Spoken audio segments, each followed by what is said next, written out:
along they've changed and now they find me quite a bore. Way back then it was okay to be a little weird, but all my friends are dead.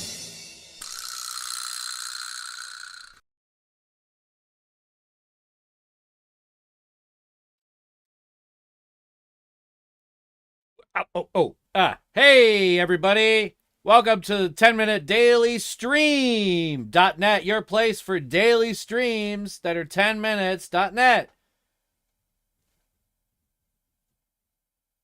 We're going to play more Avow. That's right. Your one place to watch a guy quietly play a game and then once in a while crack a joke. You know, if you watch these, I think my watch time goes up a bit. I don't know, but it'll be worth it when you find this in the future. No one's here now. The chat's pretty empty, but that's okay because of all this production I did. There's no, I mean, like, you're not disappointing me. I'm not. I mean, like, no, I'm just kidding. No, I don't expect anyone to show up to these streams already because I have no idea when I'm going to do them. I'm really doing these as like a quick way to do Let's Plays. Yeah. Like before I was doing the Let's Plays and I was like recording them and like putting a lot of space on my computer and then like, you know, then recording one of these little intros. And why don't I just like, I don't know, do a live stream? Yeah. And that's where we are now. More Avow today. I'm going to see how much more I like it. I don't hate it, and I've been thinking about playing it some more. I really like the magic system that's in this. So, all right. And, oh, yeah, quick updates.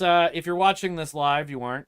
If you're watching this close to live, I've made 2 episodes in one day. I'm very, very happy about that. We got the top 5 Taskmaster contestants, and we have... earlier today, I came out with a toy review for Punk at Dawn. I made both of those today. So, yeah, I'm busy at work here. Okay, all right, let's play Avow. Woo! Gaming. Wait, oh, hey, oh, you're here. Gaming.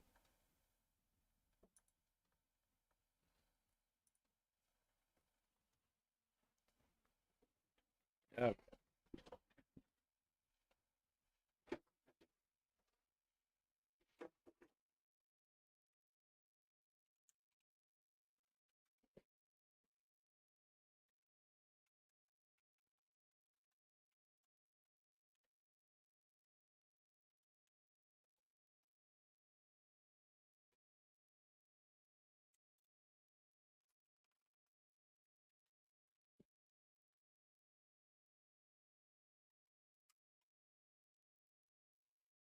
Okay.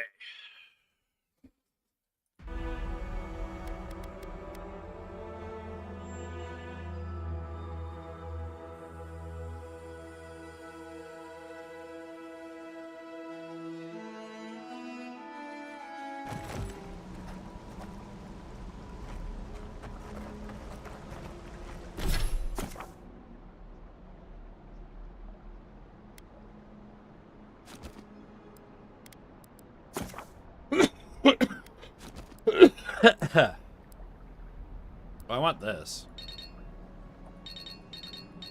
Oh.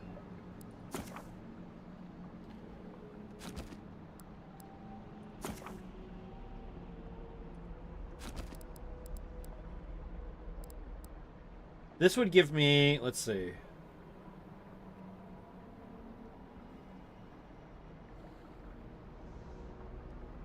I have 2 points available.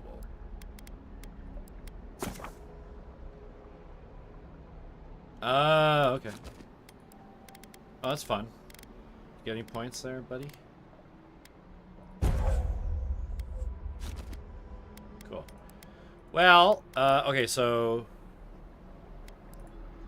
It looks like I get these later. I could look at ranger abilities. Get Tanglefoot.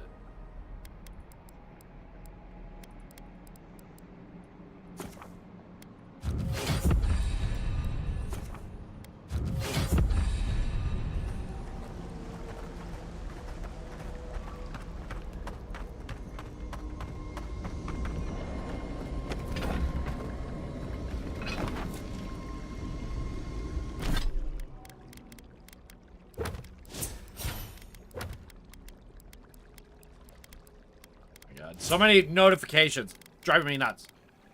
I have 3 points? Oh, shit. Should actually boost my resolve. And constitution. And...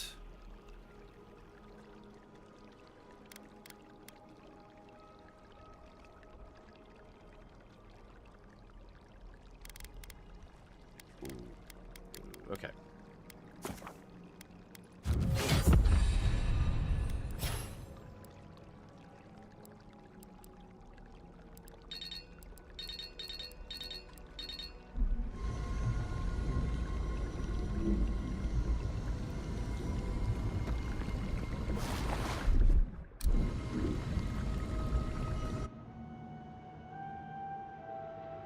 It is you.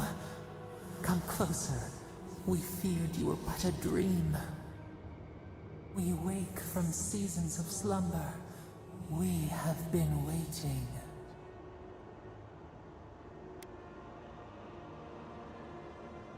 We were drowning in our nightmares for so long. Your hand was a branch.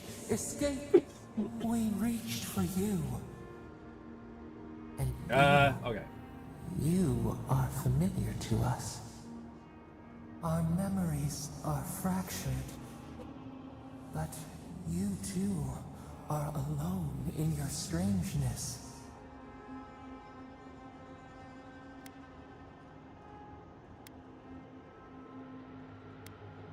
Godlike. This term means nothing to us. But why would you belong to another, shackled to their will? Well, there are benefits. Shackled like us to rot and corruption. Well, I mean... It spreads and festers and seeps and crawls. Poor bear. Poor us. Poor you.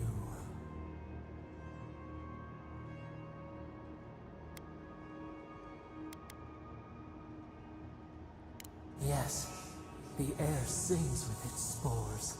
It is everywhere. We can feel it. We fear it. We can see where it spreads.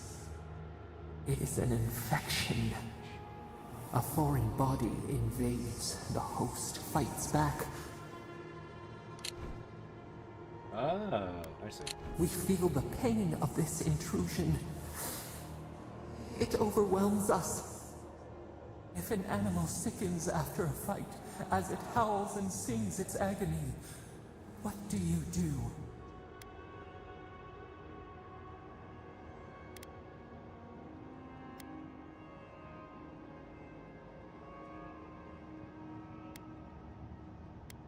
Nurse it, care for it, grow it like the vines. We were loved once, perhaps. We remember, almost. A thought, like motion in the water.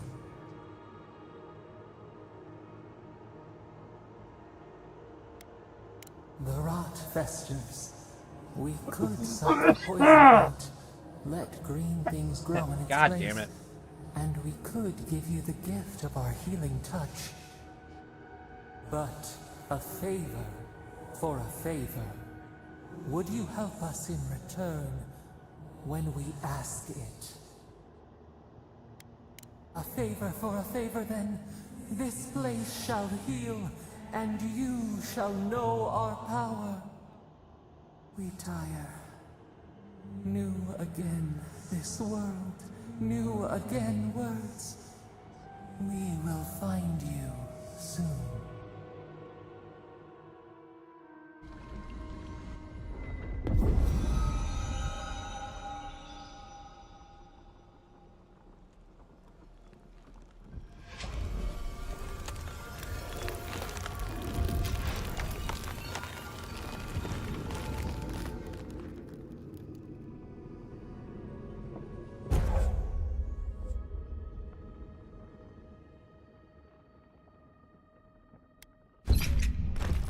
Incredible.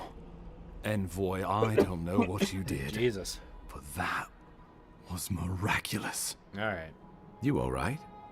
You look like you were in a trance for several minutes. Yeah, more dialogue. Thank What God. happened? These What can you fucking recall? games. I swear to God. Spe- Can I play the game? Fuck. An attack on... Be careful. Inquisitor Ludwig will need to hear of this. Okay, yeah. Not that she has any Oh my God. Your interests are more aligned than you know. But while you and I answer to the Emperor, Ludwig and the Steel Garrote answer only to themselves. Stay out of their way. These and they'll games return always the lose favor. me with this nonsense. It just goes on forever. It's so boring. Ah, you're going to be... Okay, yeah, I We'll don't care. talk- I don't care. I don't care. I don't care. I don't Just care. watch your... Oh my God, I don't fucking care. All right, what can I do now? Anything?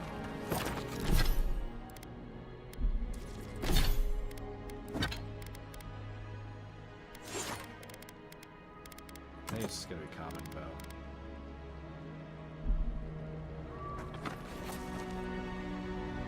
Don't get too used to the comforts of Paradise. All right, cool.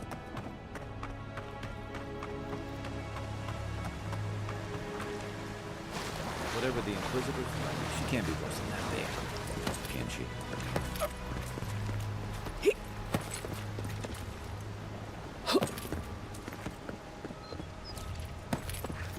You are full of surprises, Envoy. No, I'm not. God Knights have strange powers. I've been but doing this whole time. This isn't surprising. Oh my God. Yeah. Your Emperor really did send the right Yeah. person for the job. You could have done all that dialogue back there Yeah, you like worked this it out while we for were you. moving. Path to Paradise Fucking is a morons. difficult road, but I can walk back.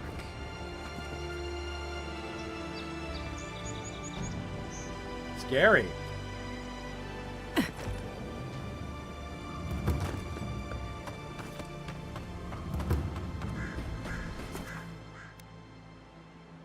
I know what this is. Oh, cool.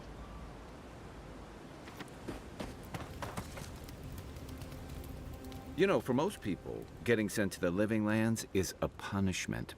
But, according to Cynric, you're the personal envoy of the Emperor. You must have gone. I can't imagine. Tell me.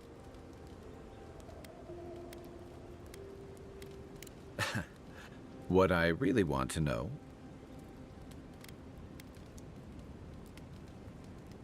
A journey to this island's all... And this was all... much bigger. Refugees are flooding in This from far. outlying regions. The I guards feel like I'm are still in the restricting fucking access to tutorial. the city.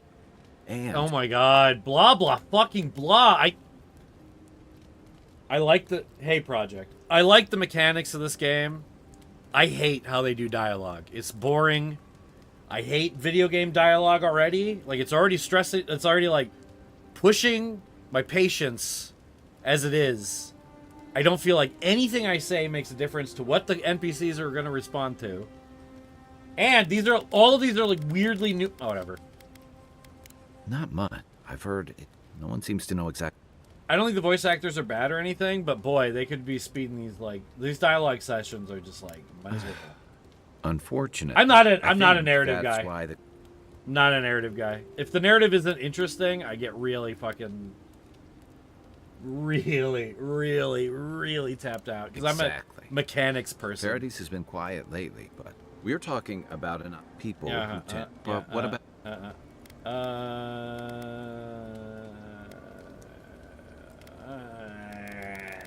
It calls me. Just be. That's the kind of talk. I'll let you get. Okay, It's good okay, to be. thank you. Thanks for shutting up. Good night. I'll be Jesus. here if you need me. If I knew that this was going to initiate more talking, I wouldn't have done it yet. Oh my God, more crap. I don't... Okay, I'll worry about this later. Yes, thank you. I'm sure this will be very helpful later when I learn how to use it. Store items, okay. There we go. I don't know if that's even required right now. All right, cool. Yogard doesn't seem like the kind of man you'd send to the frontier, does he? You seem much better Oh, suited to it. was I... Am I supposed to sleep or something? Wait, what am I supposed to do? After your voyage, it must be nice to spend the night on dry land. Uh-huh.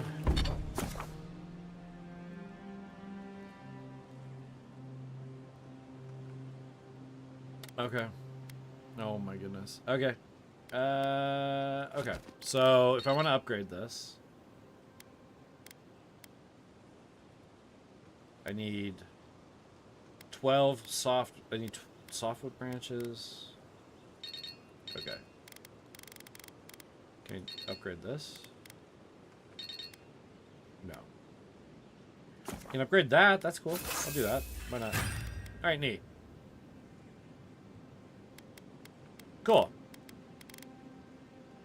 Oh, should I be wearing this robe? Wait.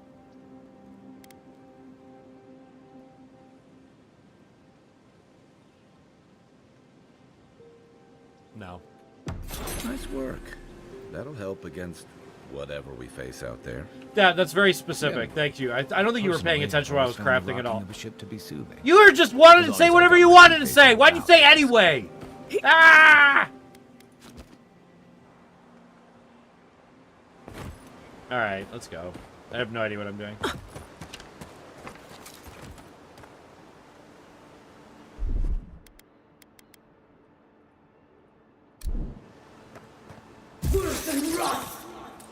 Oh. Can I pet you? Well, you're very cute. I didn't mean to attack you. Oh my god. Alright, let's go down here. Those look hostile.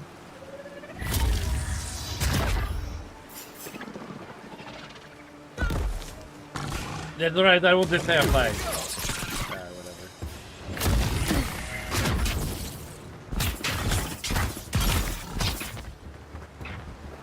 We seek.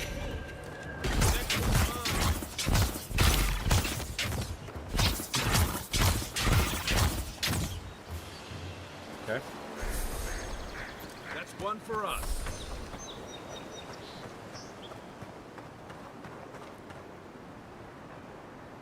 Yeah, I mean, like, I don't mind him, but I also don't, like, frankly, I don't think any of the character designs are particularly good except the main character.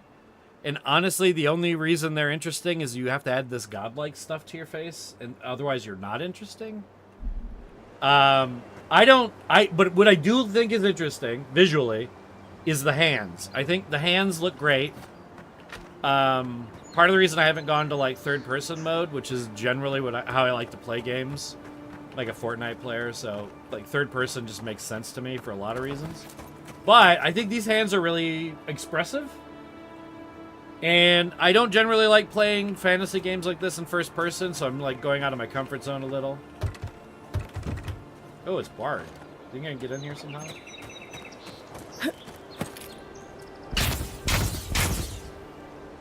No?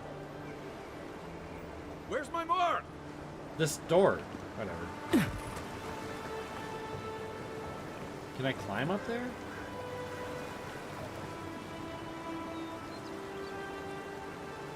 But yeah, I mean, like, I feel like the game, like, every time I start getting into it, it, like, slows me down with a whole bunch of, like, dialogue that I don't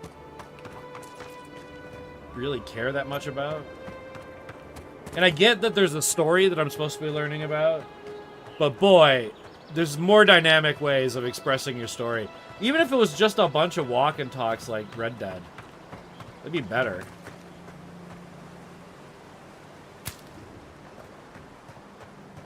Wilds are getting deadlier by the day, but people have to eat.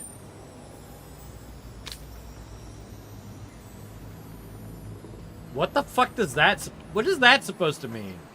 Jesus, shut the fuck up. God. The companions are gonna make me quit this game.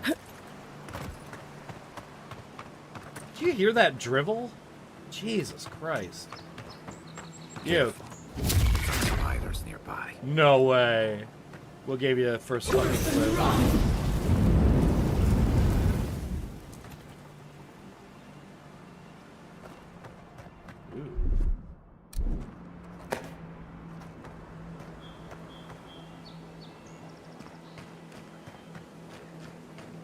Oh, that's a spider, alright.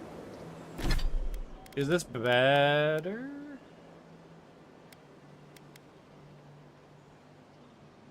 guess not.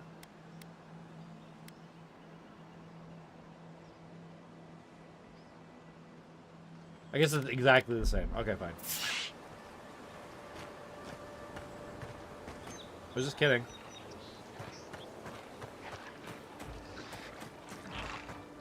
Oh, well, everything looks like a big fight. Oh, fuck. Show me what you got. Birth and rot.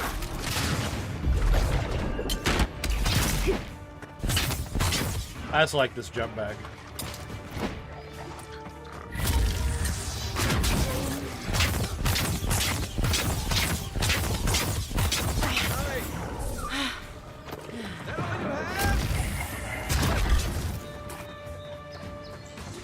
We seek.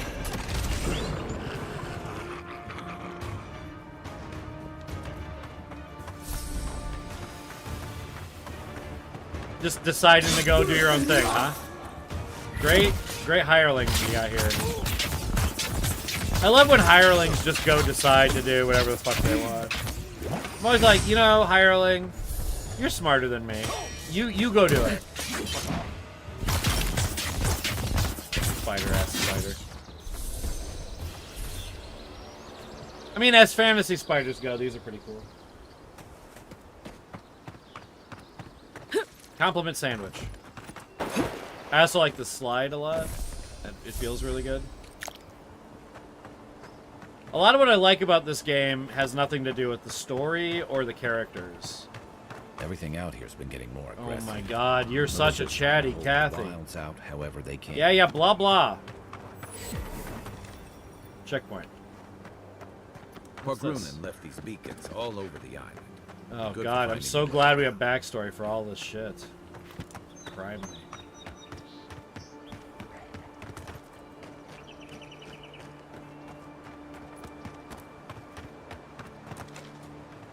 I love that my character literally never says anything to any of those exchanges. Like, fairy ring. No. Yeah, I almost had something cool here.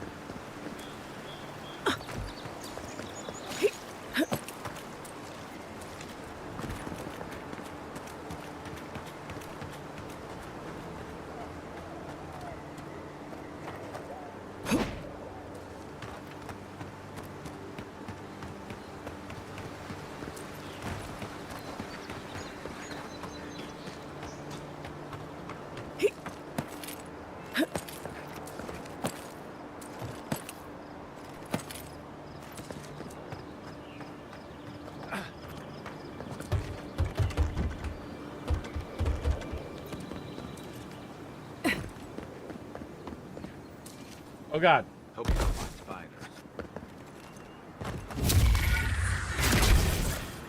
Birth and rot.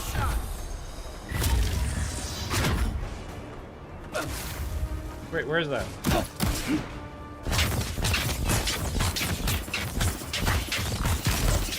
Birth and rot.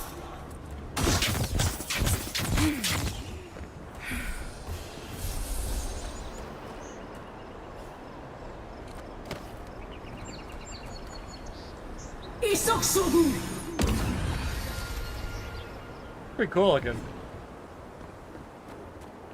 I mean, you'd catch the hint, right? If this was like in real life, you'd totally catch the hint that I want to talk to you, right? Meanwhile, yammer, yammer, yammer. What the fuck? Okay, where are we doing here? Get out of here. Oh, and there's like a terrible long latency, so if I don't respond to you right away, that's why. I want it to be high quality for the future, so. I'll try to repeat comments if I am directly responding to them, I guess is what I mean to say. The fuck? Why does everything seem so lifeless? This feels like Fortnite. Alright, now we got some people. Nice banner, ain't it? I found it on the beach, covered in bird shit. Must have washed ashore from parts unknown.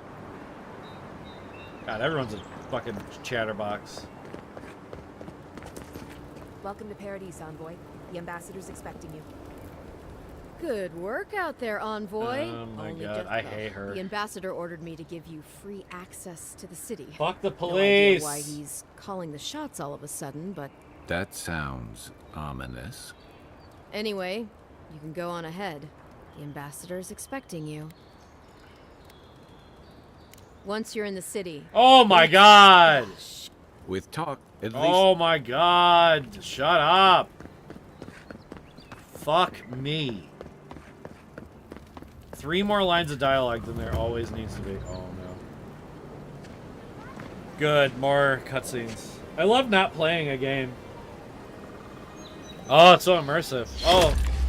Envoy. Oh no, I've been betrayed.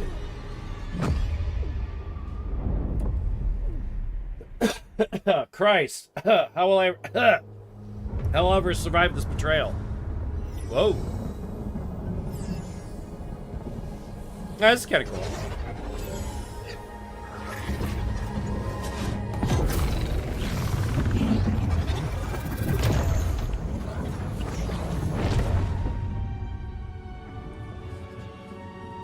Alright, admittedly, this is kind of cool. Give me some time. Here's the thing, right? During all this stuff, you could have given me plot.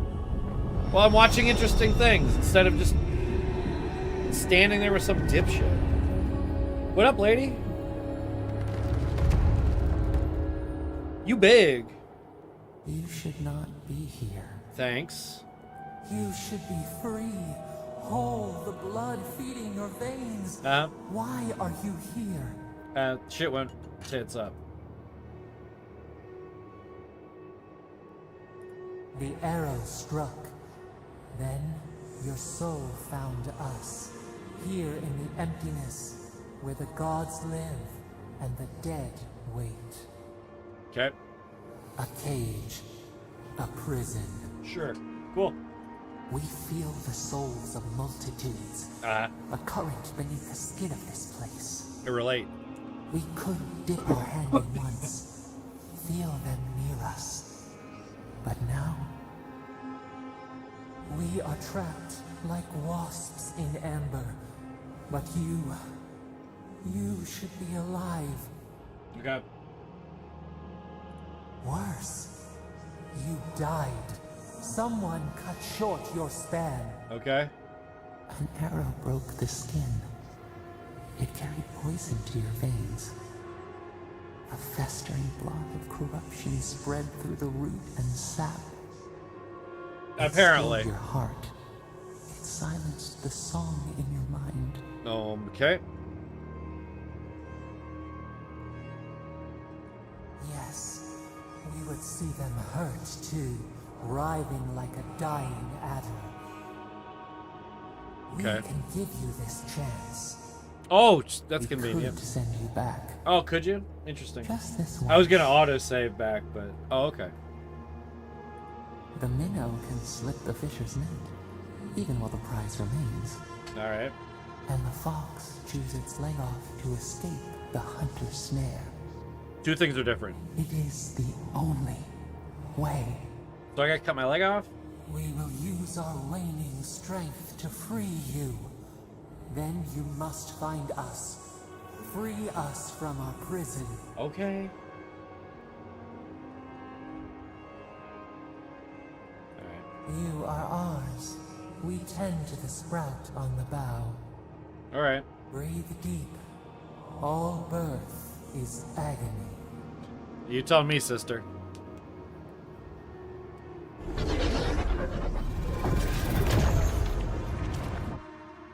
Agony!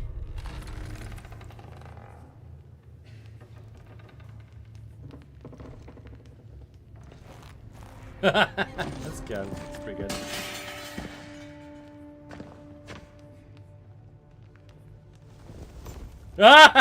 Okay, that's pretty funny. You're awake? Oh my! Now back into Thank this. the gods.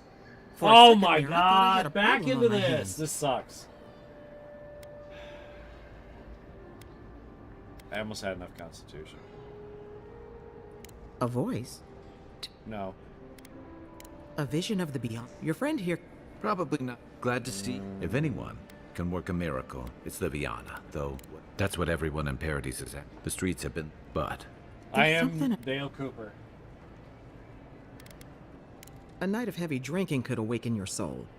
Who knows what death could do to it? What does this my mean God. for her? Lady. Should she expect anything else strange? Other than coming... That depends on a few things. Visions and hallucinations? Likely. Manifest sounds like the echo of a past life. I wish I could tell you more. This is far beyond my expertise. You should visit Runid, our local watcher. Alright. She would know what to make of your strange, stubborn soul. Oh my God. Okay. You've worked with one before. Good. You have an open mind. Okay. A watcher examines the soul down to its very core. Yep. I can't think of anyone more qualified for the job. Alright. Runid's shop is in the hills to the northeast. Alright. A bit of a walk. Cool, that sounds fun. Just head out of the gate to the east of town and follow the path that curves to the north. It should be perched up in the hills. Oh, but avoid the Watcher in Hightown. She's a known charlatan. I'll send word to the ambassador that you survived, but he'll no doubt want to talk to you. I wonder if the charlatan might be more interesting. Head up the stairs outside. Oh my God, thank you. Apologies. Paradise is a bit of a maze, especially to newcomers. Don't worry. I know my way around. Which is why I should go with you. Your assassination is bound to have stirred things up. Thank God. Oh, I was this close? Whatever. Don't mention it. Besides, I don't want this to blow up any more than you do. The sooner we solve your murder, the better for everyone. And we should talk back again. I'm hoping you can help me understand what just happened to you. Why? I don't owe you shit. Hey, I had a dream about you. Talk to me.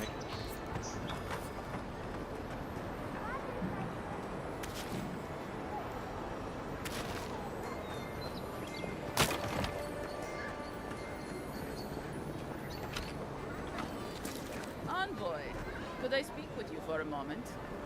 Oh my God, why? So, you're that godlike. Yeah, You're the one. Uh-huh.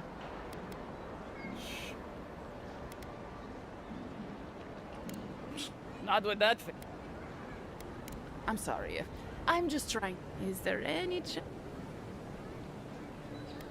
Of course. These people help. I'm Oh, so it didn't matter what I said. a fair request. I was. I love that I had a choice. I washed out. Lawfled. Galar. Lawfled and Glad. They admitted to have. Back then, you'd struggle to find an adherent in the city. Oh my Now they're God. everywhere. That's all very well. Anyway, and if they're lying. Do you see how much Adherent. dialogue I have to get through? It's a fucking side quest. Exactly. Christ on a Give it to cracker. them What for the- is this Send me with interesting? what? Is anyone? Am I? What? Thank you. Oh. Oh my God!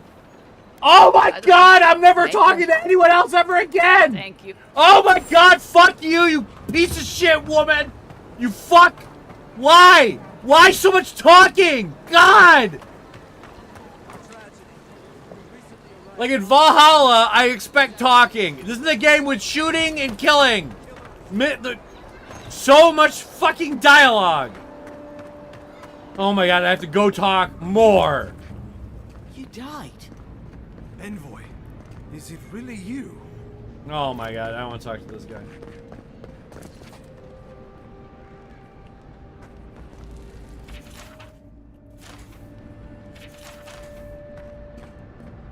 There's so much crap. Is anyone reading all this? Alright, okay, alright. More I talk. can't. How do you More feel? talking.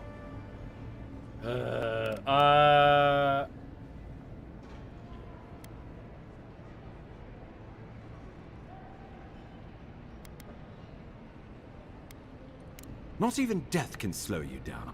But we'll return to. I don't know what Our it first mattered. or- What did does the that Emperor matter? Send you with anything for me? Your writ of commission, perhaps.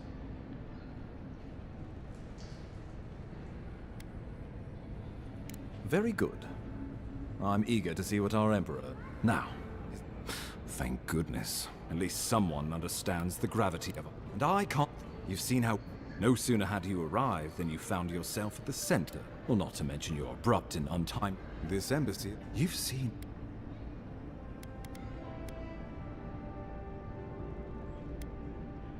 Thank you.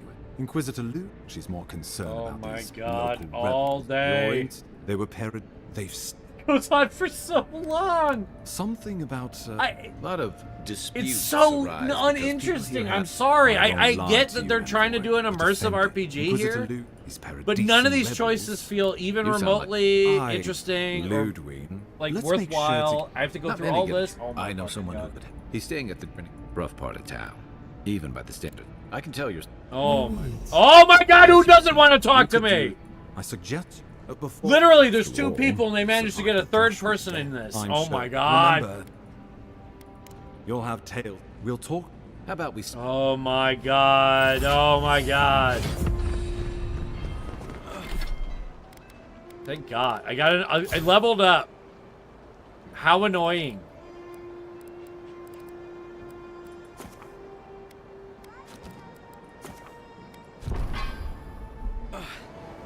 Wish that sawbones would hurry up. Look at this. There's even more quests I'm supposed to be doing. What the fuck? What the fuck? All right. Yeah, I'm gonna hit perception. I'm getting sick of being oblivious. I already did it. Why are you being annoying? God, what am I missing?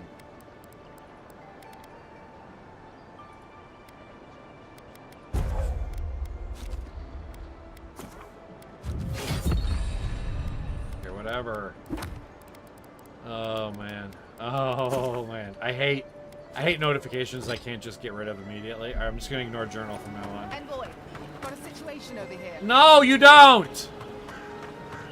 This is where you fell. Don't count on anyone cleaning up the bloodstain anytime soon.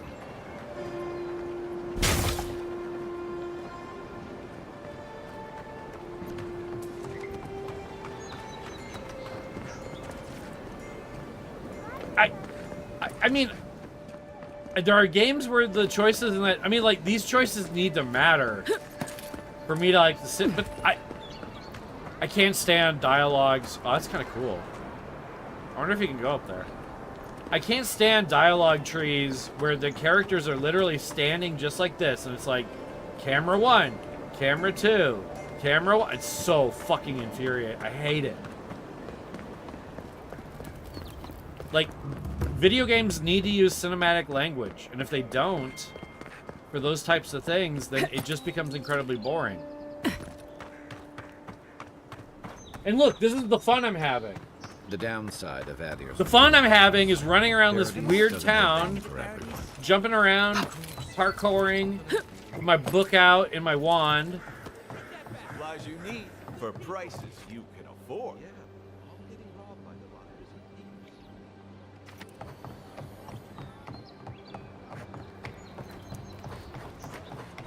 I want to play a video game. I want to do a lame-ass story.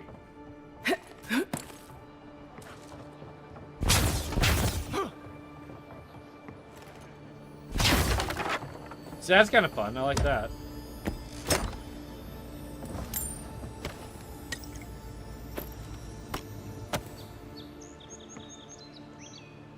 Are you just watching me? You're a creep.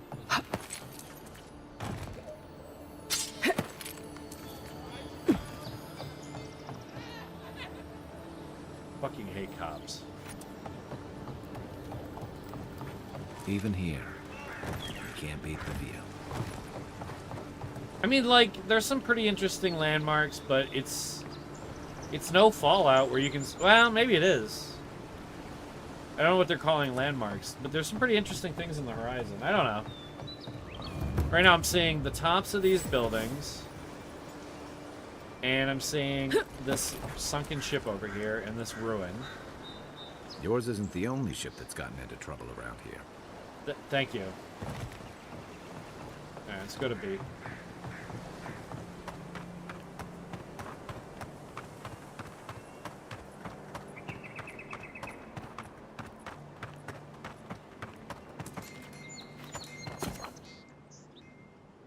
my god. Okay. Sure. Okay, cool. Okay, cool.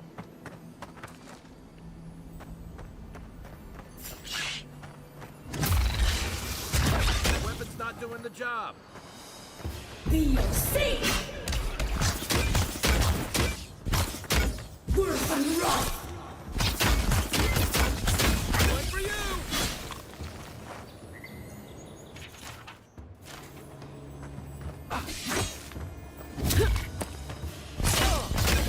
Seek! Oh, whoops. I was just getting warmed up. Yeah, I know.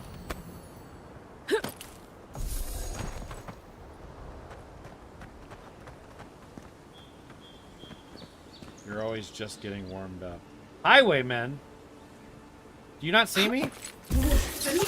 Oh no, you don't. Be here.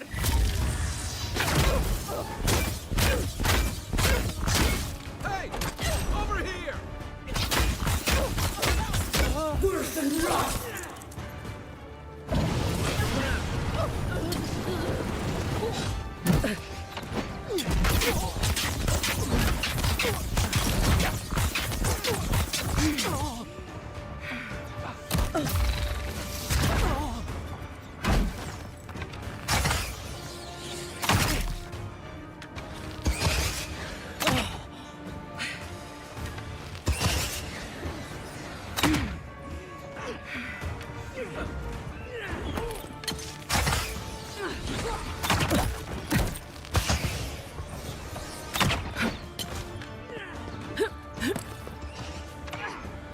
They won't get past me!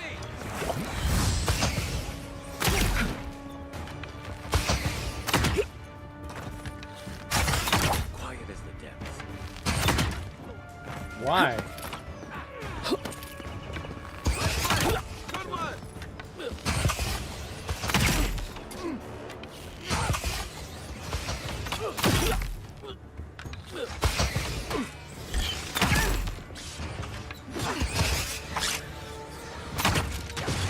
Why is there so much crap right here? What the fuck? Worse than rough! Worse than rough!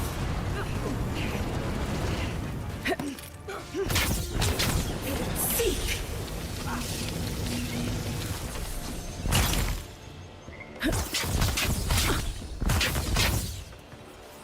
Jesus Christ.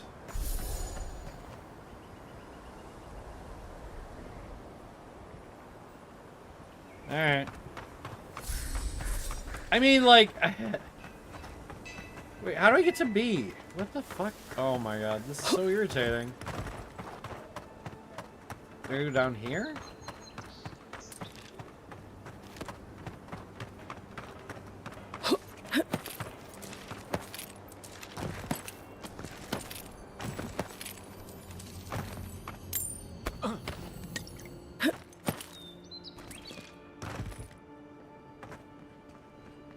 Oh, this is so irritating.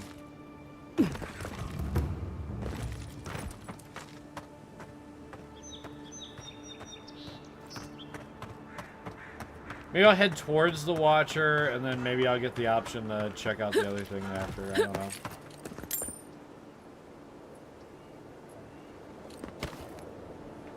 So much crap.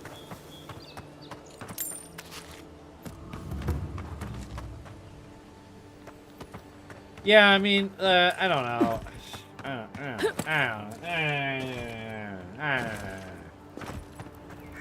Look at this shit. Surprised they let us walk out of here. Whatever. Okay, B. Oh my god, it's so far away. Envoy.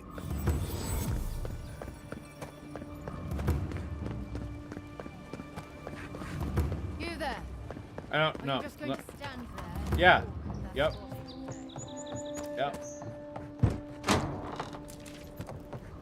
So,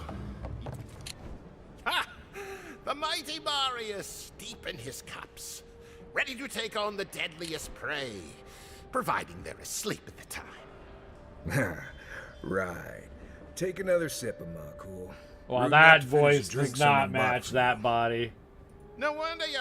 The dwarf there is Marius. Just watch. I heard you're from Solace Keep. How... You don't know anything. Oh, I'm so impressed. Look at this cool oh, man. Marius can...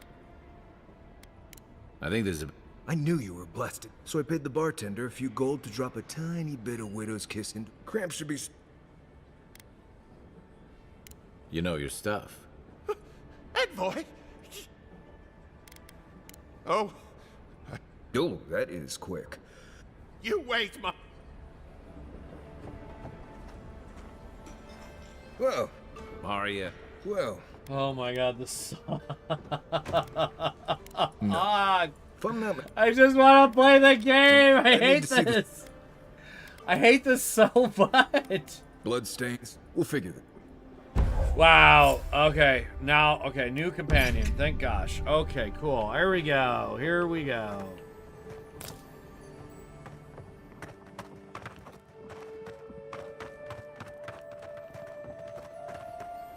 You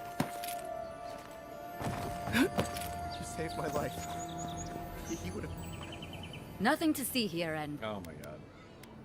Go with the god.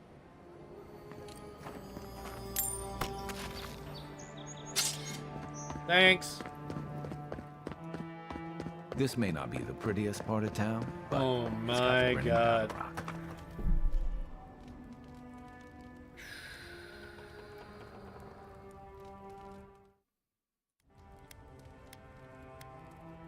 I think I lost patience for this game.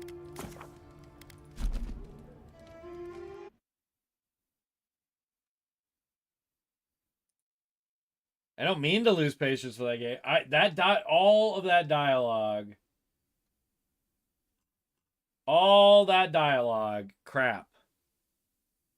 Crap. We're gonna play Fortnite. I kind of forgot that I have some Fortnite to get back to anyway. It's like the end of the season. I turned it off. That sucks. I'm so sorry. I hate fucking narrative games. I hate them. They're always like that. I always hate narrative games. I don't mean to. I'm about to uninstall it, literally. I don't mean to hate narrative games. When I play a game, I like to interact with game mechanics. And narrative games are constantly forcing in their narrative into the game mechanic. Now, there are some games where the story and the mechanics work perfectly together, and there's no ludonarrative dissonance because they work so in hand together. Like, I love Slay the Princess. I love that game. Absolutely love that game. It's all story. It knows exactly what it's doing. It's all story. It's delivered well. It's funny. It's clever. It's interesting. Okay? That game, it's seas of dialogue. Backstory of crap I don't need. Forever.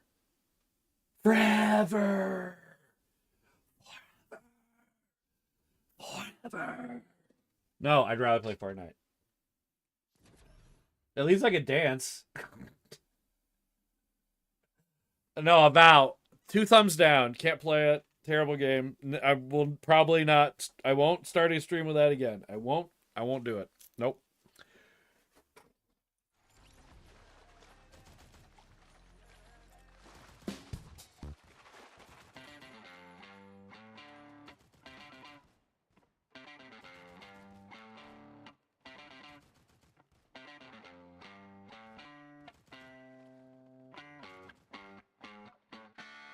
There's like no one playing this game right now. Everyone's waiting for 2 days. I just want to get... Oh, that's it? That's all I get?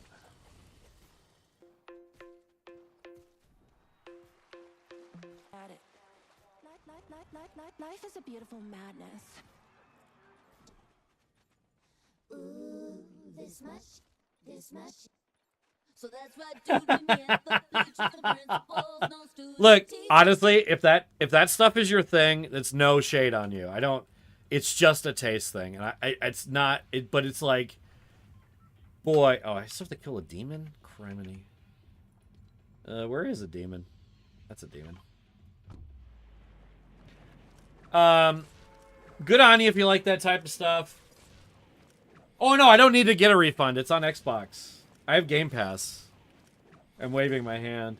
Xbox Game Pass, if you have $15 a month, if you were to buy a $15 video game every month, but to have access to the $15 Game Pass thing, then you're good. Nah, man, would never spend $60 on a game these days. Are you kidding? It's the main reason I haven't played Baldur's Gate. Baldur's Gate, I would tolerate a lot of that dialogue stuff for. But I'm just not interested in playing that right now.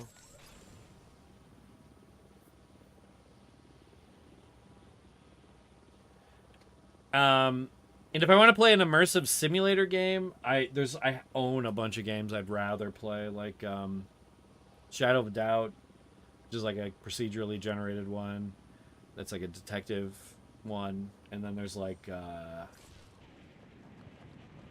I'm doing DSX or something. I've never even played DSX, so but there's like a bunch of like DSX inspired games out there or whatever that I'd rather play. But that shit, I was just like, I'm sorry. I hate in narratives where a guy is clearly uncool and you got another guy who's like, oh, just wait, man, it's going to be really cool. And it isn't cool. You get to the end of it and they did nothing. Narratively, I just can't stand that shit anymore. Like, ever. I wouldn't watch a show with that in it. Really?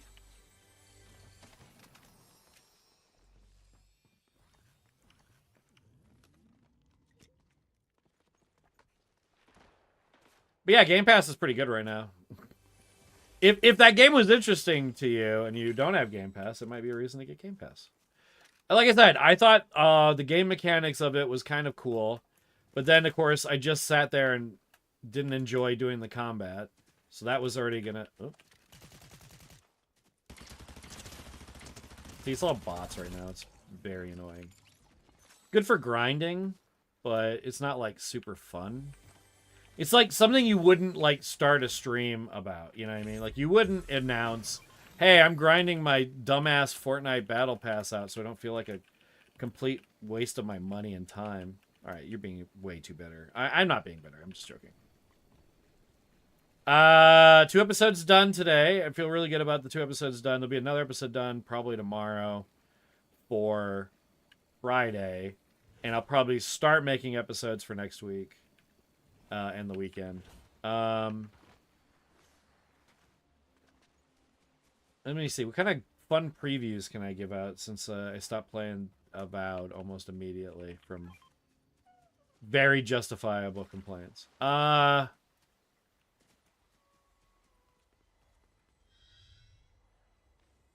Oh, I wrote them down. Oh, they're on my Blue Sky. I wrote a bunch of stuff that was coming down on my Blue Sky. Oh, yeah. Next month, Defending Silly Batman. Month after that, I'm going to be doing a video on Dr. Whatever and the Wonder Woman. It's a movie about the guy who made Wonder Woman. I'm making for Friday the Sabrina Carpenter strategy episode. Somebody mentioned blaxploitation, but I don't know if I do want to deal with it.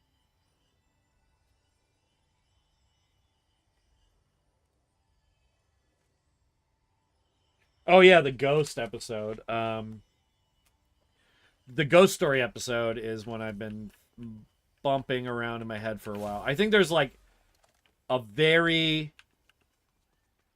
I hate saying objective, but there's an objectively good way to do a ghost story.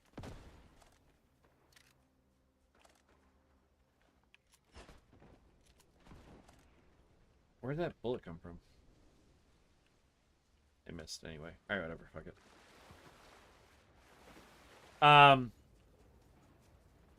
The long and short of a ghost story is that if it's not a metaphor for characters dealing with the past, it's probably not a very good ghost story. That's the very basic. So right away, you'll understand that Beetlejuice and Ghostbusters, both not good ghost stories. However, Beetlejuice is a good ghost story because it is characters dealing with the past. Like every character is dealing with the past in one, like past that we're aware of and past that we're unaware of. And some of my favorite ghost stories, like the problematic them that apparently no one likes. I might be the only person that does. At least the first season. I don't know about the second season. I watched it, but I don't remember it. But them is just basically a bunch of characters. The ghosts are directly... Maybe this isn't the guy I'm supposed to kill. This feels way too hard. Oh, yeah! I remember what happened last time I tried to do this. I think it's this guy down here that I gotta kill. Maybe I'm wrong, though. How?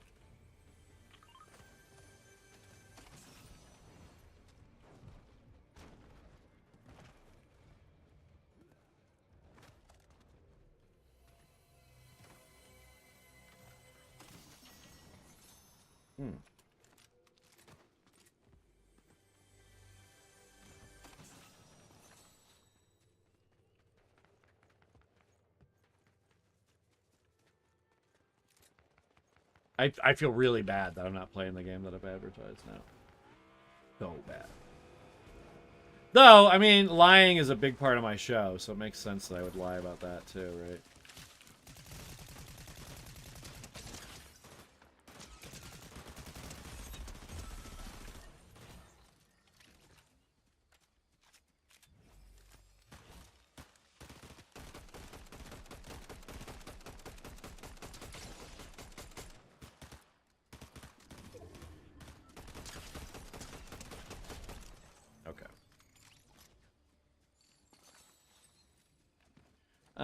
Where's this dumbass demon? Over here?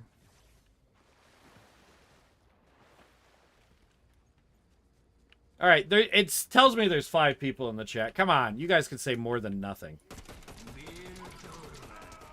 I've live streamed before. I know what that means when there's numbers. Why so shy? Oh my god, Christ.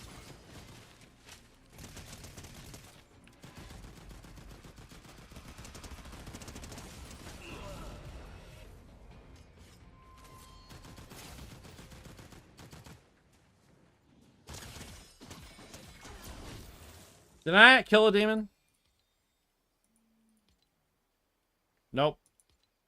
I think I have to kill the big demon guy. God, that sucks. That guy's hard to kill, and he's annoying.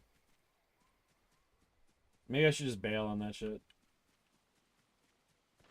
Oh, yeah, I mean, narrative games and me dropping them are like a dime a dozen. I own so many games I will never finish. I own Nier Automata. I probably will never finish it. I own it. Seems like a great game. The story is incredible.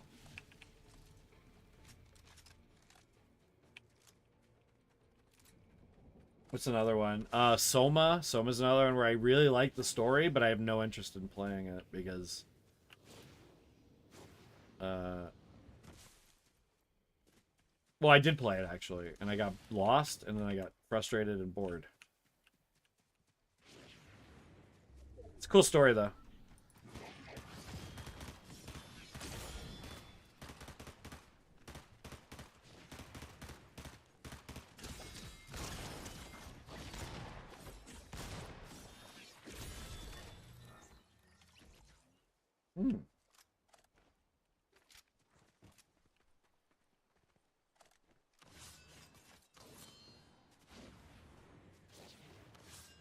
Oh my god. I really like the parkour that they've added. Oh, yeah, they changed... Okay, wait. You played once years ago. Right, okay. That would explain why you have no idea what's going on. They added so much to the game that it's an actual game. It's been an actual game for years. But they've added so much to the game to make it playable. Like, I'm not even playing what you probably played, which has building and stuff in it, which I don't. I quit. The second they added no build mode, I never went back. I fucking hate build mode. I had a buddy. The only reason I ever played the game for a long time is I had a friend who played it, and I liked the aesthetic. Oh, really?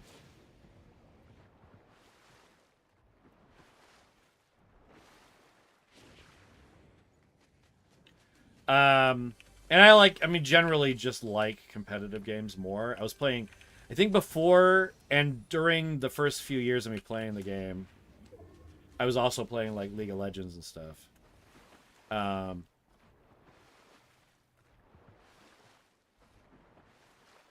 Which is also why I have basically an unhealthy number of skins, but whatever. We all have our vices. Mine just are like way stupider than most people's.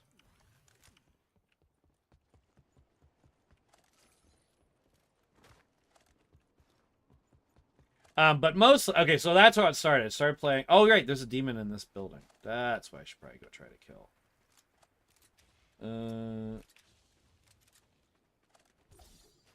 Alright, let's get this over with.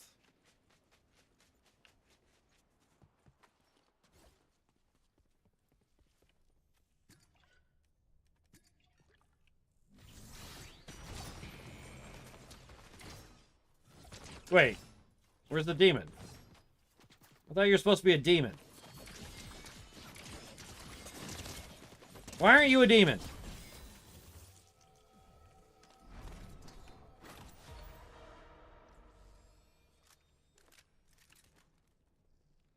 Wait, did that count? It didn't count.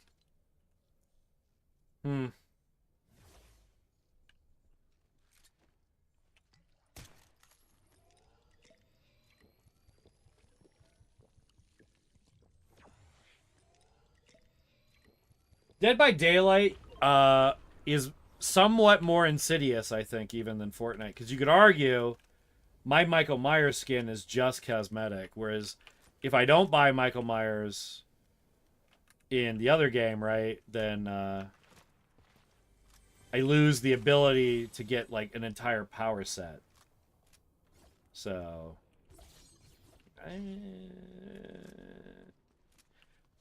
I generally like cosmetics over most other things.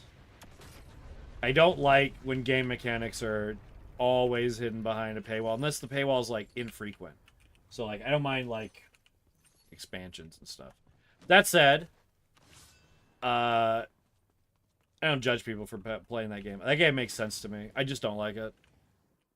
I've tried to play it a few times and got pretty miserably frustrated by it. Basically, every time I felt like I was the killer, I felt like I was ineffectual and everyone ran away from me.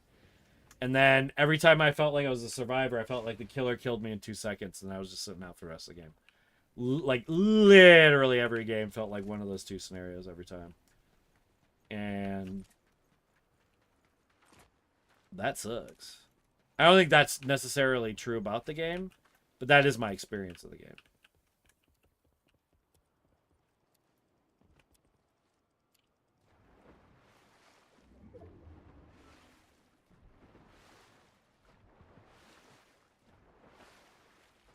I wonder if the views means...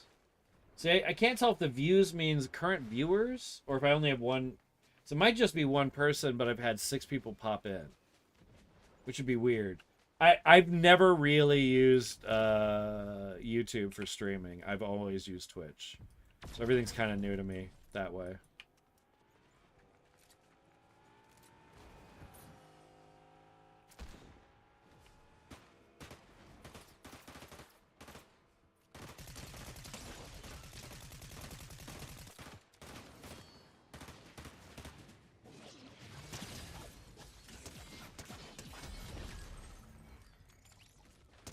Fuck.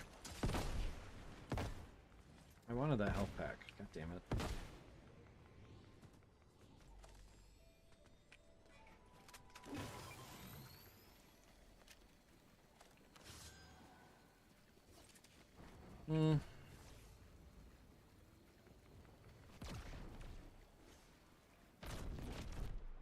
Nope.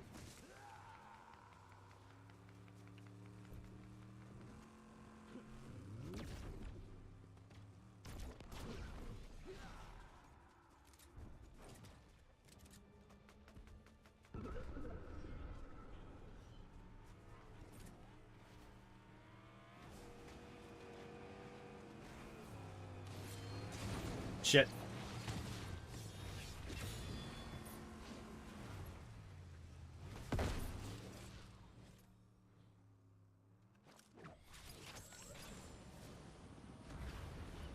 Yeah, it's just, I don't know what it means more than it is. Yeah.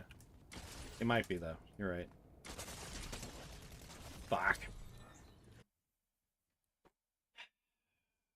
I traditionally return to lobby so I can change skins. How much did I level up? 1. Criminy. I should probably at least do one more round, I guess.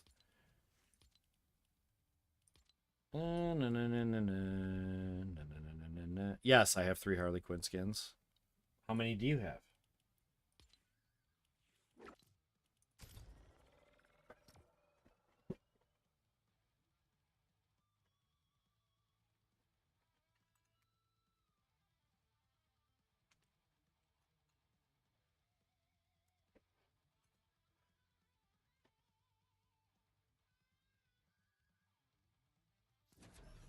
Okay. But yeah, at any rate. After this, I'm going to be working on the Sabrina Carpenter strategy, which is a political strategy in which we get leftists into office by only promoting hot leftists. So your Hassan Pikers, your AOCs, your these types. I believe it'll be 2 stones type of thing.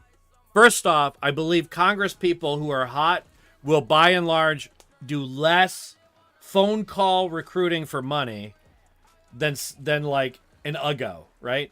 Because like an Uggo's got to call people and be charming. All right, so and like do a lot of phone calls. I have this weird feeling that AOC, on average, does less phone calls and makes more money because of her because she's so active on social media, and because she's very attractive. It's 2 things. It is one, but it's also the other, and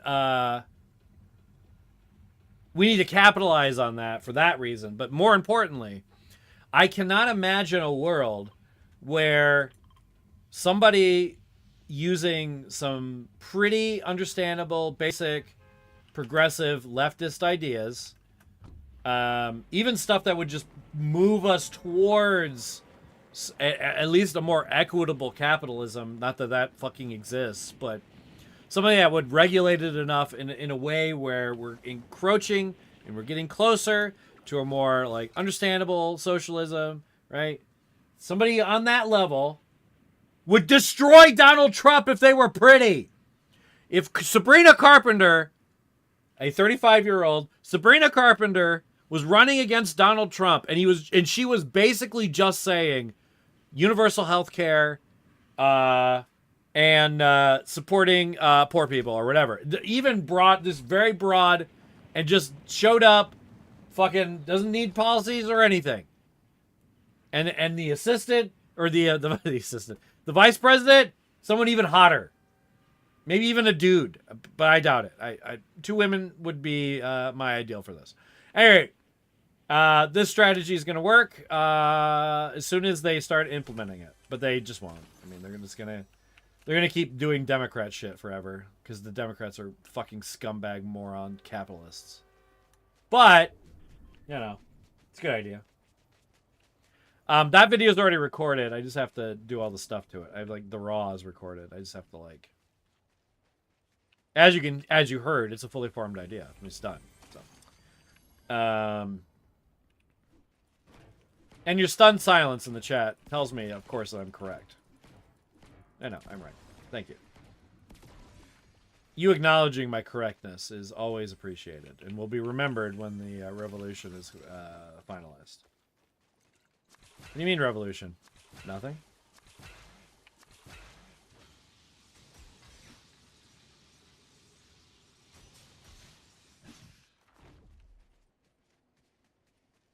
But here's the thing, like, the thing about Fortnite that's way better, besides the no building necessary, is they've added all of this parkour stuff.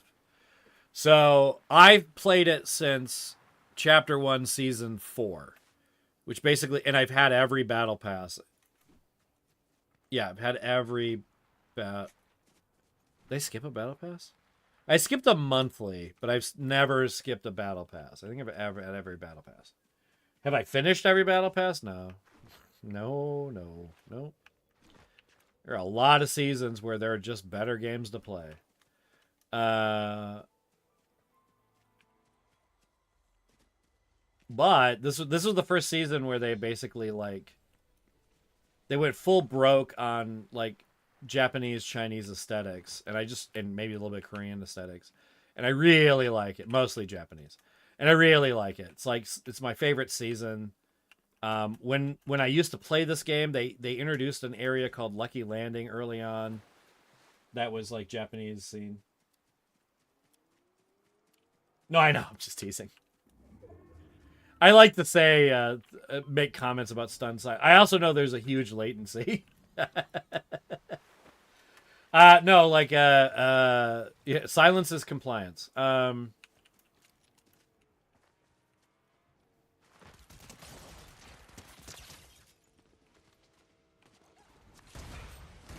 Thanks.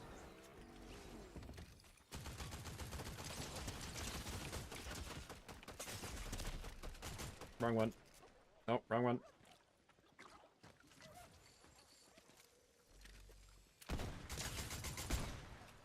Why is this bad for me right now?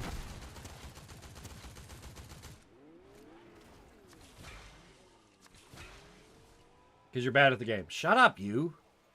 Who, me? Yeah, you. Shut up. Equip! Oh. I thought I had it space. Golly. I'll see that guy later. You can tell who players are versus bots because they drive cars. Bots just don't drive cars. They'll do like specific vehicles where they can be manned by NPCs, but the rule of thumb is if you see them driving a car, they're probably going to shoot you better than most. Though that Billie Eilish might have been a player because of the erratic behavior. They usually don't throw splashes at your feet. No, he should have drive away. I was going to kill him. I very nearly killed him. But it's okay. I'll see him at the end of the game. It's fun to save some of these guys because, I mean, you've seen how many bots I've had to shoot.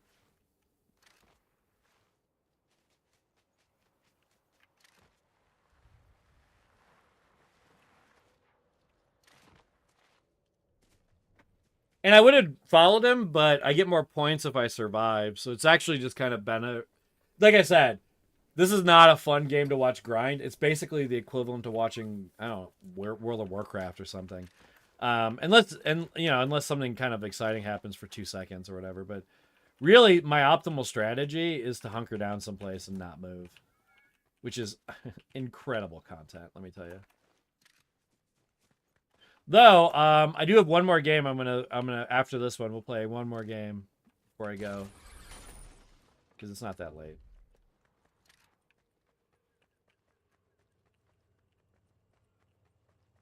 And it's it's called, oh, what is it called? It's a skiing game. You'll like it. It's cool. It's also on Game Pass. But, I was definitely going to buy it. And it was just on Game Pass, so. Exciting news from the front.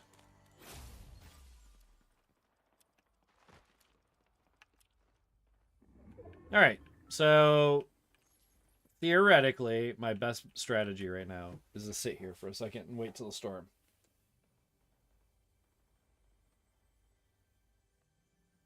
No, yeah, there's always bots. Like even when it's like a brand new server and there's a lot of players, there's still like a lot of bots just to fill things out. But it's not like a problem, it's like a feature. It's less a bug than a feature. Because the game doesn't penalize you in any way. Like you get the same points for killing an NPC or like a bot player versus I usually save NPC for characters that are in the game that are in like the same spots every time and you can buy things from or hire or whatever. And then bots are usually, non-player controlled player characters. And I mean, you could just tell from their behaviors that they're bots. You can see when two bots are fighting because they'll be like 100 yards from each other, jumping up and down and never killing each other. Oh, did you hear that? That's probably a player.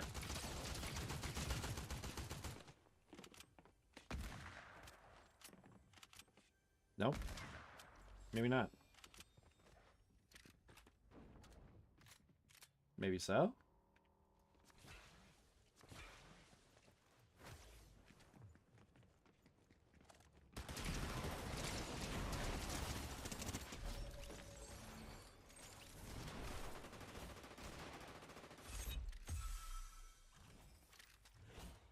None of those are better.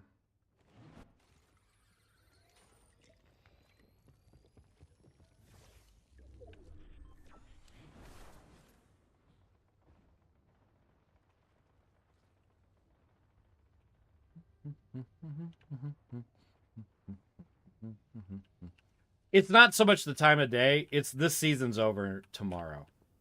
No, 2 days from now, sorry. So, we're at the end of the season. Most people got everything they wanted out of the Battle Pass. There's a million games right now in the world.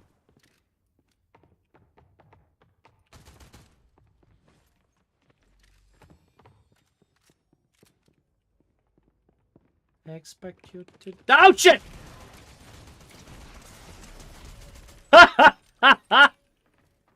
Oh, fuck!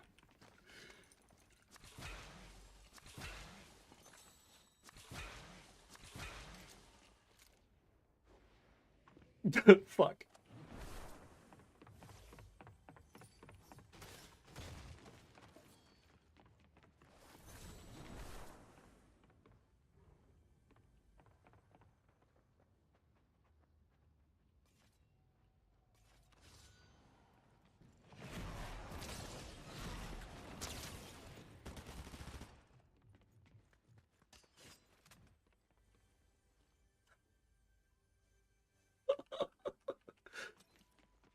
Give me that. Give it. Give me. Oh my. Give me. Fuck.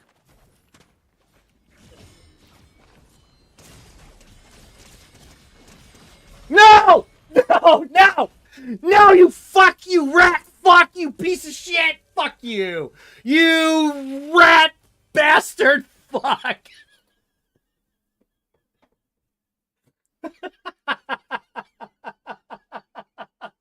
That was so good. I'm so mad.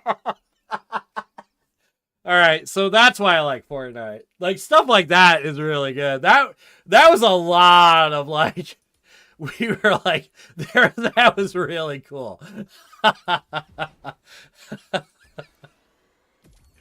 Oh, that was great. Woo! It seems like I was mad. I was actually very well, I was, but not in like a real way. In a that was a good fight. Whew. Exciting. All right, can we? No. You see how long this acts? Yes, yes, it was so exciting. Yes, yes, exciting. I could do this on auto, but I want to unlock this before this stuff. It takes forever.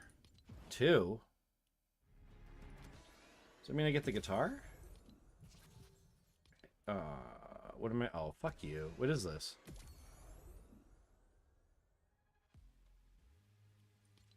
That sucks.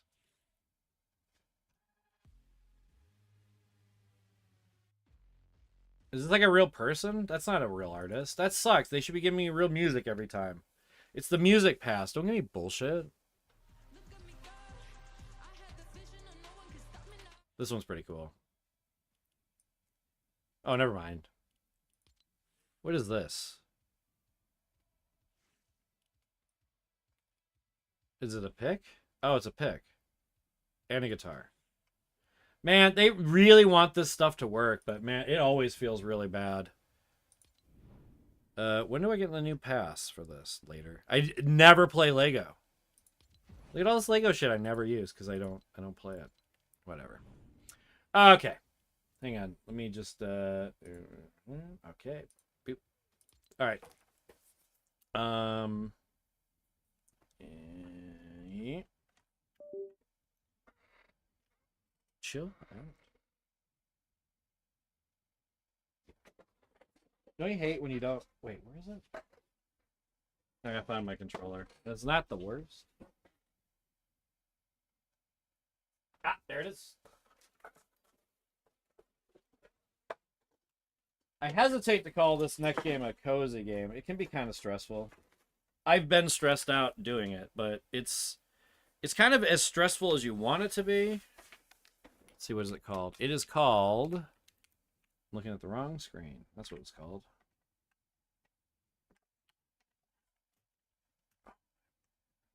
There it goes. Bloop. Close Xbox. Do. Uninstall. Yep, bye.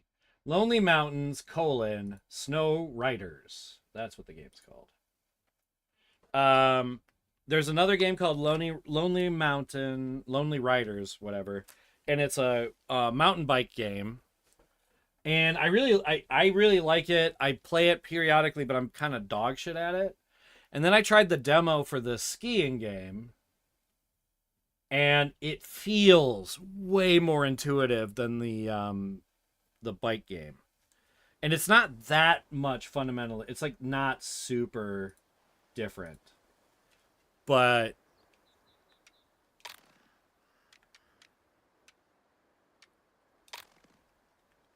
yeah. Let's see, what can I this one, we're gonna unlock something here, right? 8 crashes or fewer, or 2 minutes or less. I think we can unlock something. And I don't get gear until level 5. Okay. Alright. So yeah, so the gag here is the camera's kind of fixed. Oh.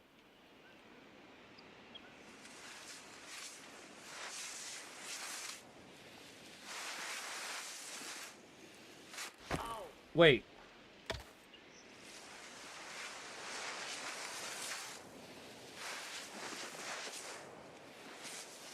Oh, that was close.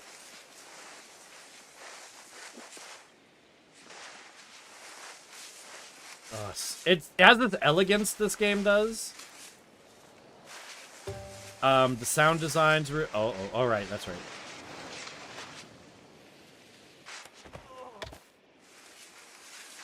I forgot this part.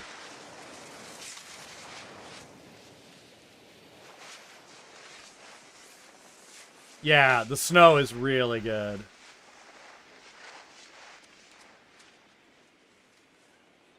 Oh, I'm going uphill. Haha. Whoops.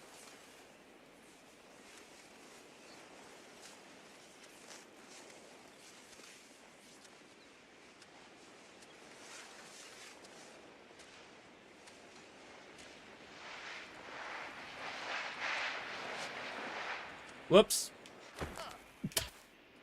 Alright.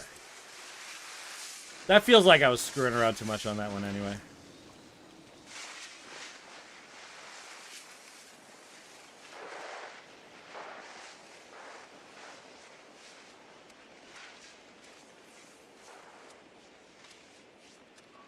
Yeah, it's a little bit like Dissenters. I played that game as well. Nope. That game feels more... I mean, like, you're, like, always right behind yourself in that game. So you have more control, but also it feels like you have less control because you're, like, going so fast. Oh, my... Alright, hang on. Let's restart. We can do better. We can do better. This also has that kind of Tony Hawk vibe where you're, like... kind of practice a course for a little bit, and then you get really good at it. And then you're doing, like, Christ 360s, you know? Except I was really bad at that game, so...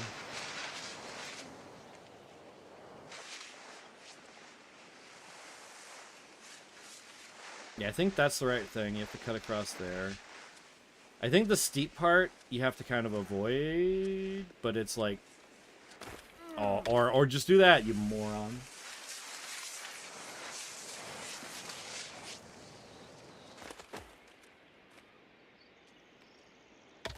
Yeah, like I said, the other version of this game is you're on a mountain bike.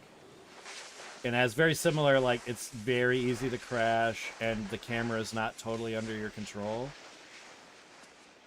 And you're, like, figuring out the best ways to do paths, and you're trying to finish the course as quickly. Oh, come on.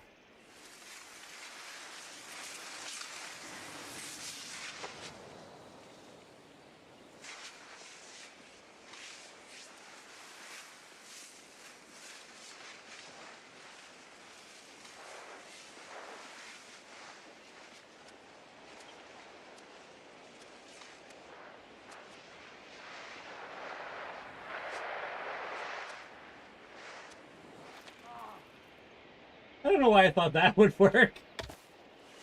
You know, I have done this one. I have.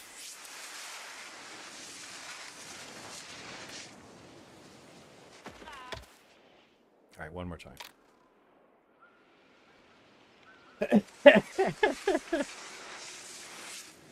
Now, fuck this game. No. I will take a game with like a challenge like this that makes me do a repetitive thing like the course over and over and over again, over doing those fucking dialogue trees any goddamn day. That was cool. Now the real question is, can I hit that every time?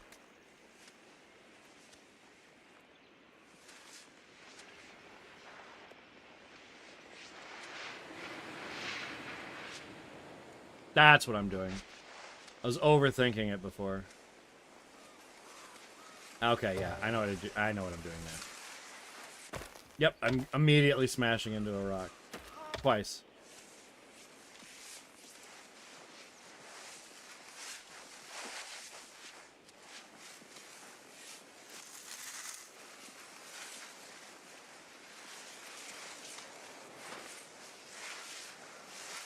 As a Michigander, I did have family members who skied and tried to get me to ski, and it went very poorly.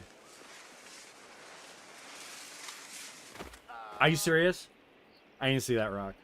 That tree was in the way.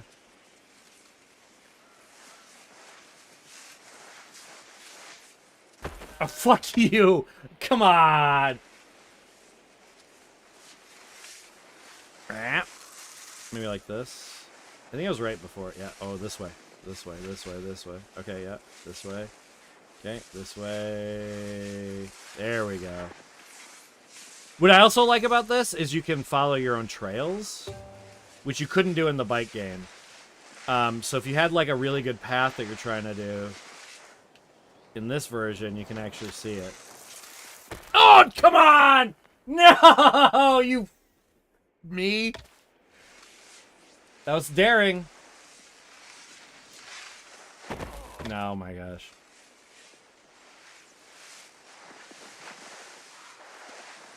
No. Do you see this? That I suck? Why is that? Alright. Alright. Like through here? Nope. Yes. Yes. No. So bad. No. No. No. How embarrassing. You played a game before, right? No, I haven't. Never played this game before. I've never played a video game before. All right. How to play? Okay, let me try one more time. All right, we got this.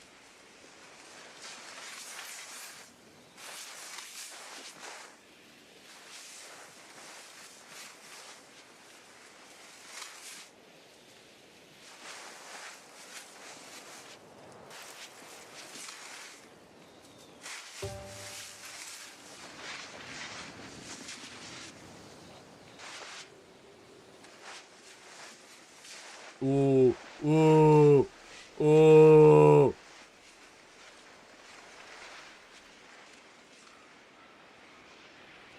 Okay, it's hard right after this. Hard right. No. Oh, come on. No. No. Bullshit. That should have been fair play. I hit powder. I didn't even hit...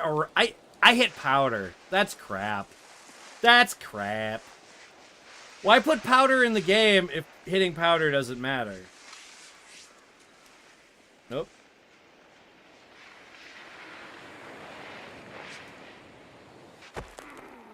Poof! That was a particularly funny... That was a funny one. It's hard to get mad at it when it's going to be that funny. You can't... It can be... You can get mad at it, but hard to be. Alright, alright, alright. Yo, yo, yo. Alright, we got this. We got this. Hell yeah. That was so wrong.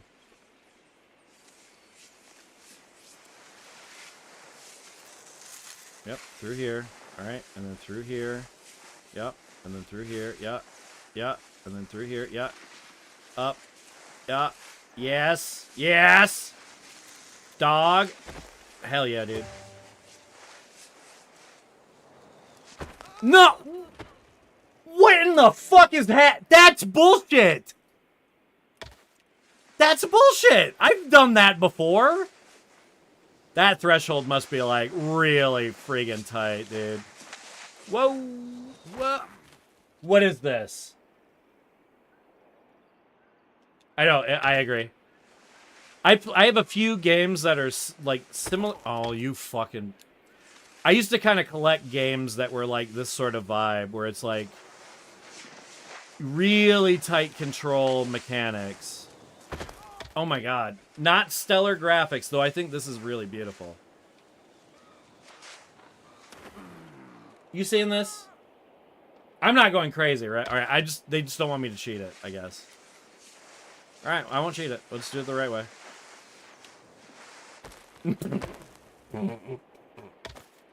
Alright. No! That looked like I was gonna clear it. Maybe that... whatever.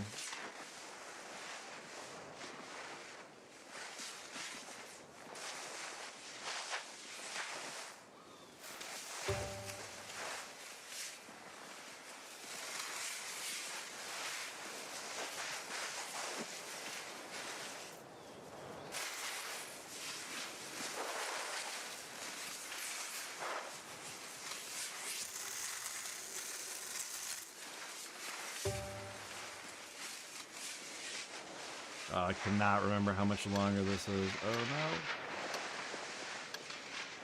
Yeah, I'm not gonna make it. Crap on a fuck. Alright, I gotta start over.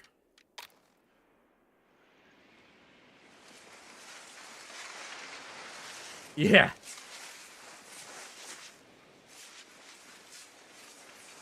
Look, if you pizza when you're supposed to be French frying, alright, you're gonna have a bad time. And...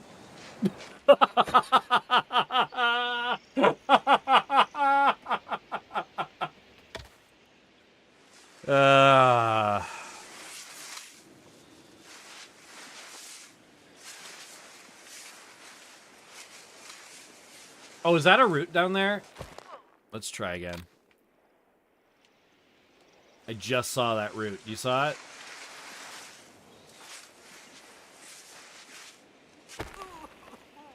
Game?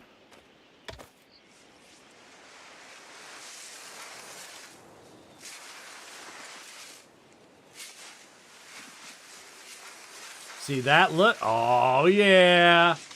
Oh, my God. Look at that. Look at that. Woo! Boy. Quick as fuck, boy. Quick.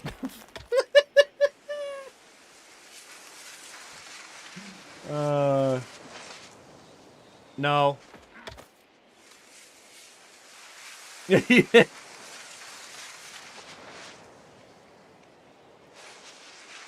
Alright. Tight. Tight. Alright. Tight. Alright. Yeah.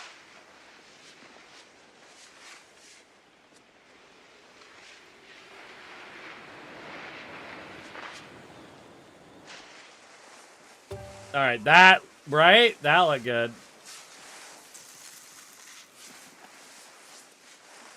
That looked good. Oh, look at that. There's another trail somewhere. I wonder how I get that way. I thought that was ground. No, what? Ground. Whatever. Nope, don't hit those trees. Thank you. See the little bat? Whatever. Don't follow it too tight. Don't follow it. There we go. All right, groovy, groovy. All right. This way. It seemed like it was gonna be fair play, but whatever.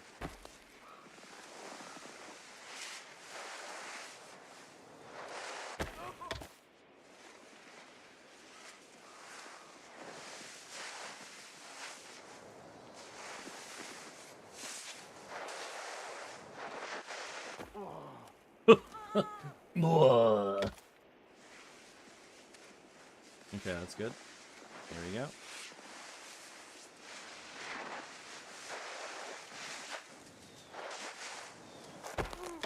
See, I mean, oh. Okay, that's fine.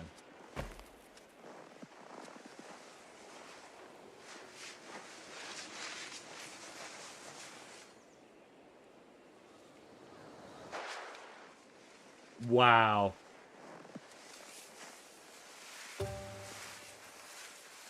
You just gotta wonder sometimes.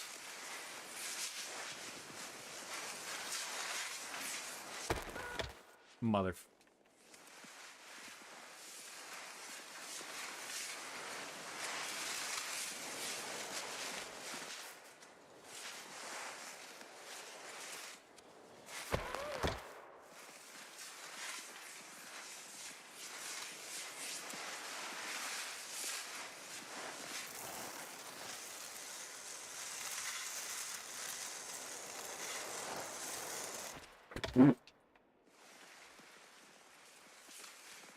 Super viable path you got down there. It must be fast as fuck that way, though.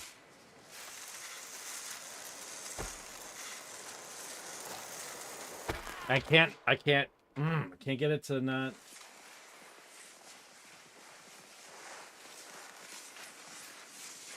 Yeah, it's not gonna be fast enough again. I'm gonna have to try again.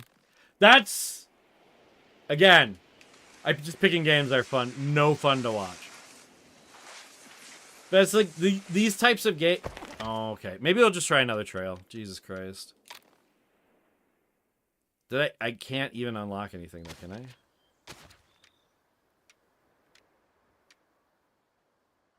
Oh, maybe if I try doing the black slope on one of these. Oh, the black slope is locked. Oh, okay. Okay. All right, let's try this. All right.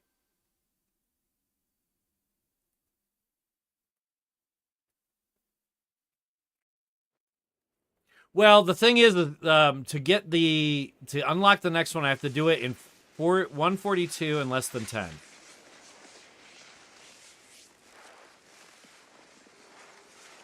And I don't super remember this trail, but it also isn't nearly as hard as the last one we were on.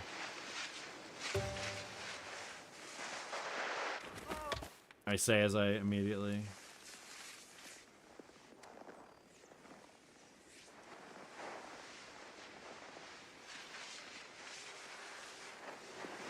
Oh, you know, hey, while we're small talking, do you mind telling me how you found my channel? Can't remember you from the old days. It might be from the old days.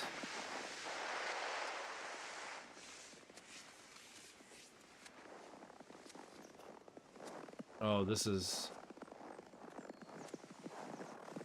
Somehow I got lost? Unacceptable. I might have to start over.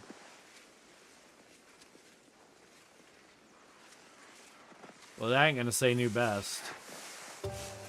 Might as well start over.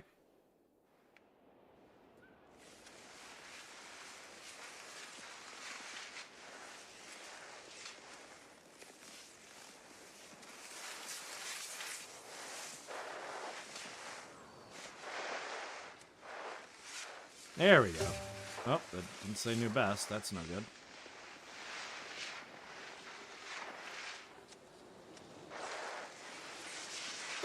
There we go.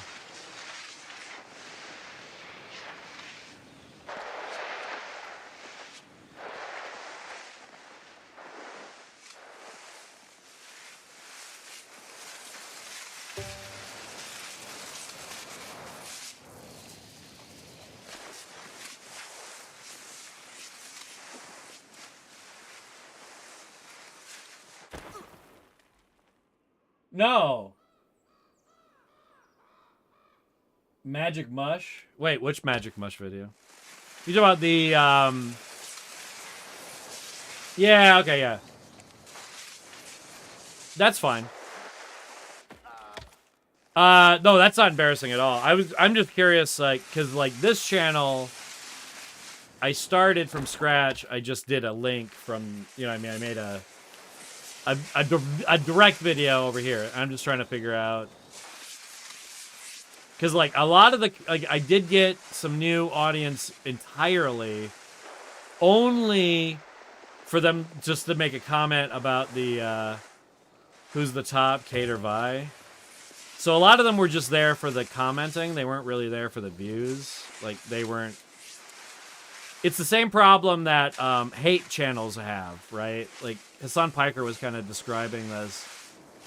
Like, if I make a video where I specifically hate on somebody for the express and only reason to hate on them, like to get clicks, the only people I'm adding to what I've got are those people that hate that guy. So, like, I'll get maybe 100,000 Hassan Piker haters, but they're not likely to stay and watch the videos I care about. And because my channel isn't about views, it's about art. It's like literally an art project for me, and like it's only successful as long as I consider it to be a viable artwork for me to continue working on. And so far is true as long as I want to do it, basically. It's a success. So, like, numbers are never, like, the success thing, but that doesn't mean I'm not cognizant of my audience and want them to make them happy, because I am, and I do. And ideally, if it did make money and I didn't have to do a day job, I could do more. But right now, I don't even know what more looks like. But, yeah. But yeah, it's Phil. He's, I've always been into puppeteering and puppetry in general. And Phil was my first, like, puppet that I built. And there's, like, a variety of versions of him before the show was over. And, it was the first time I was doing, like, a regular thing.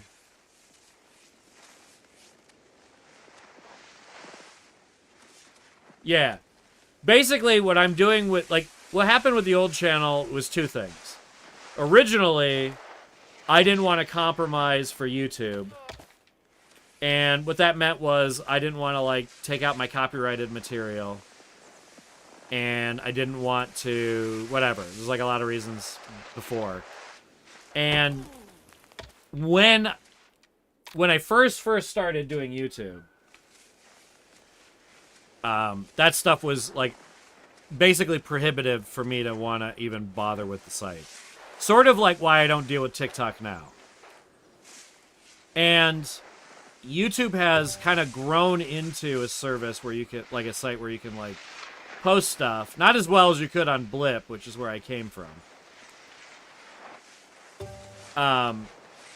Where Blip is, you could put anything up, basically, and get revenue on it, as long as it wasn't just blatantly stealing.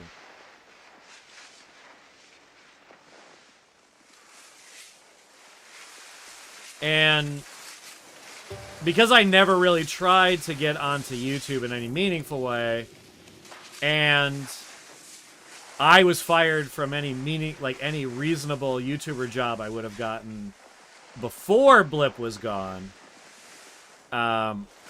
it just I never really tried for YouTube. So then the second version of YouTube came after that, and this mushroom guy didn't really notice it because I think I was long done with that content by the time he showed up to my channel. And the content I was trying to make was reaction content. For a lot of reasons. Mostly I was trying to engage with atheist discussions. I was kind of obsessed with this grifter preacher guy named Kent Hovind.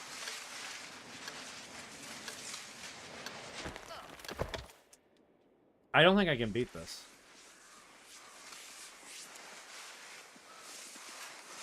Any rate,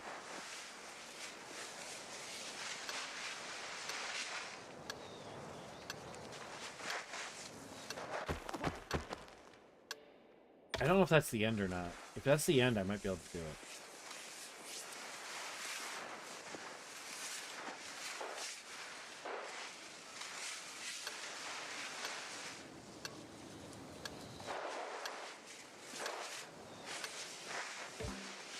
That wasn't the end. Was it? Oh my god, that was the end. Gosh. Oh, okay, cool. The reason I bailed on that channel entirely is because I wanted to not try... Oh, cool, thank you. Yeah, you probably learned I was a leftist. I've become only more of a leftist. So here's what you missed, right? So so I left, and you might maybe by watching some of my videos now have realized I spent a lot of time on Discord, because I did. When I was trying to be on Modern Day Debate, and then I realized those guys were kind of scum shits, and I couldn't handle that anymore. And more recently, I've discovered that Discord is full of scum shits, and I can't handle it anymore. Not that I discovered it was full of scum shits. I knew that. It's that engaging with them became really horrible for me. So, for the last literally 3-ish years, almost 4 years, I've been in this online community on Discord. I won't be there anymore, but the server was called Politics and Religion. And after that, I was on an app called Clubhouse. And then back on Discord. And back on PNR. And the reason I was into that stuff was I thought that discussing religion might be the easiest fucking thing in the world to, like, talk about and debunk. Because, like, it's all, like, baby nonsense. And what I discovered is that people use religion as a way to, like, sound way smarter than they would otherwise. Yeah, I'm never gonna make it. And when I would kind of point this stuff out, my Discord colleagues, who I will not really be referring to friends, the only ones who I consider friends managed to make it to my server, which are very few and far between. And this is going to lead to an interesting part, I promise. But on the server, I met some people or whatever, and for a long time, I was feeling really frustrated that the only interesting person I kind of met was this guy named Jack Engstrike, who is a philosopher, but also has publicly said a lot of, like, really embarrassing things that are really hard to defend in a joking way that only, like, you can't tell he's joking unless you knew him a little bit better than all that. And I was feeling really bitter about how much time I had wasted, you know, because I didn't even show up there until, like, post-pandemic. Like, most people have the excuse that they formed these communities during the pandemic. I didn't. I don't have this excuse. I basically showed up when everyone else went on their merry way for their real lives. of any interest. And so, like, I'm spending time with these idiots and, like, getting more and more frustrated with them to the point where I'm, like, actively making my relationships with them more and more toxic. And that's not healthy, obviously. Simultaneous to this, I did take a break in December and kind of fell in love with a couple of people and out of love with a couple of people and discovered my love for bonsai, which was something I knew I was going to get into. And when I did get into it, it really became an art form that, like watercolor and a few others before it, I really took to and can't really see getting out of it. And just when I was about to, like, leave forever for the last time, which by the way, I left forever in December and did all this stuff. When I came back, I proclaimed my enlightenment to my friends. I was, like, trying to explain to oh, am I going to make it? Oh, my God. I'm going to die. I'm going to kill myself. No, I'm just kidding. Ah! Oh, my God! Okay. We got this.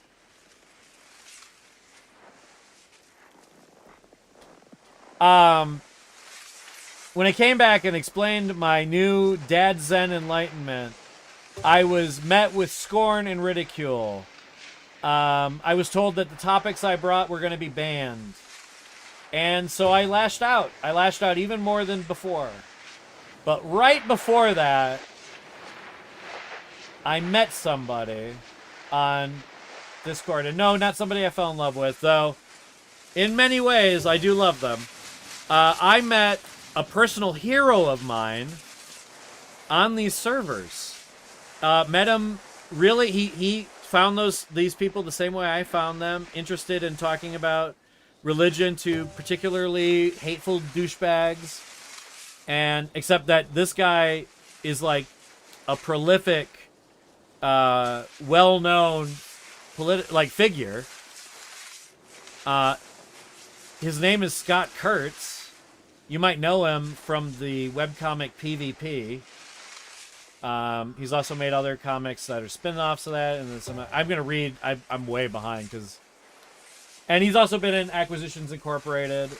He knows the PvP or the Penny Arcade guys rather. And they all treated him like dog shit. I was in a room. Are we doing this? Hello! Hello!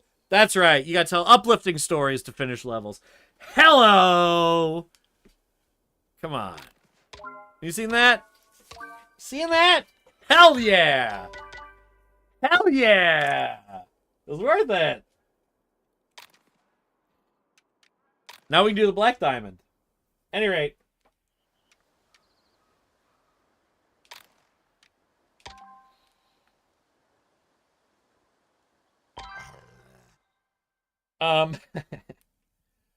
So yeah,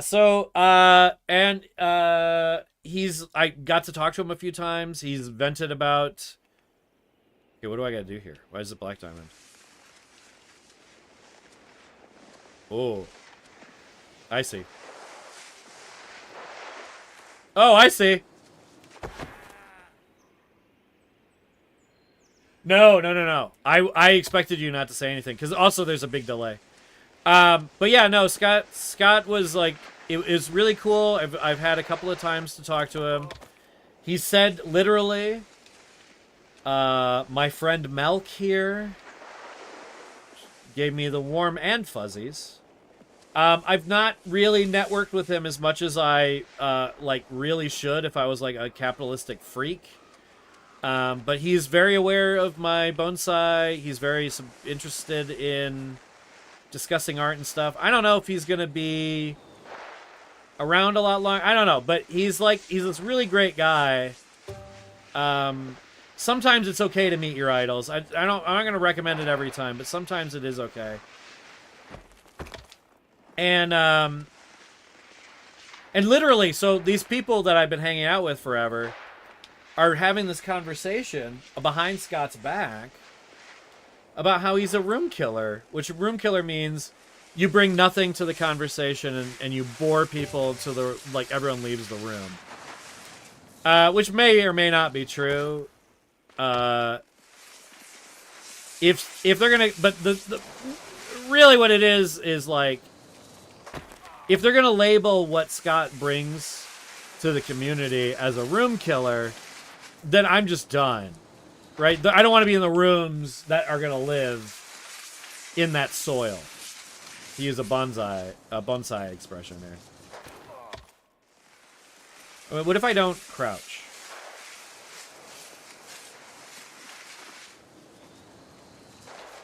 Yep, that was the way to do it. All right.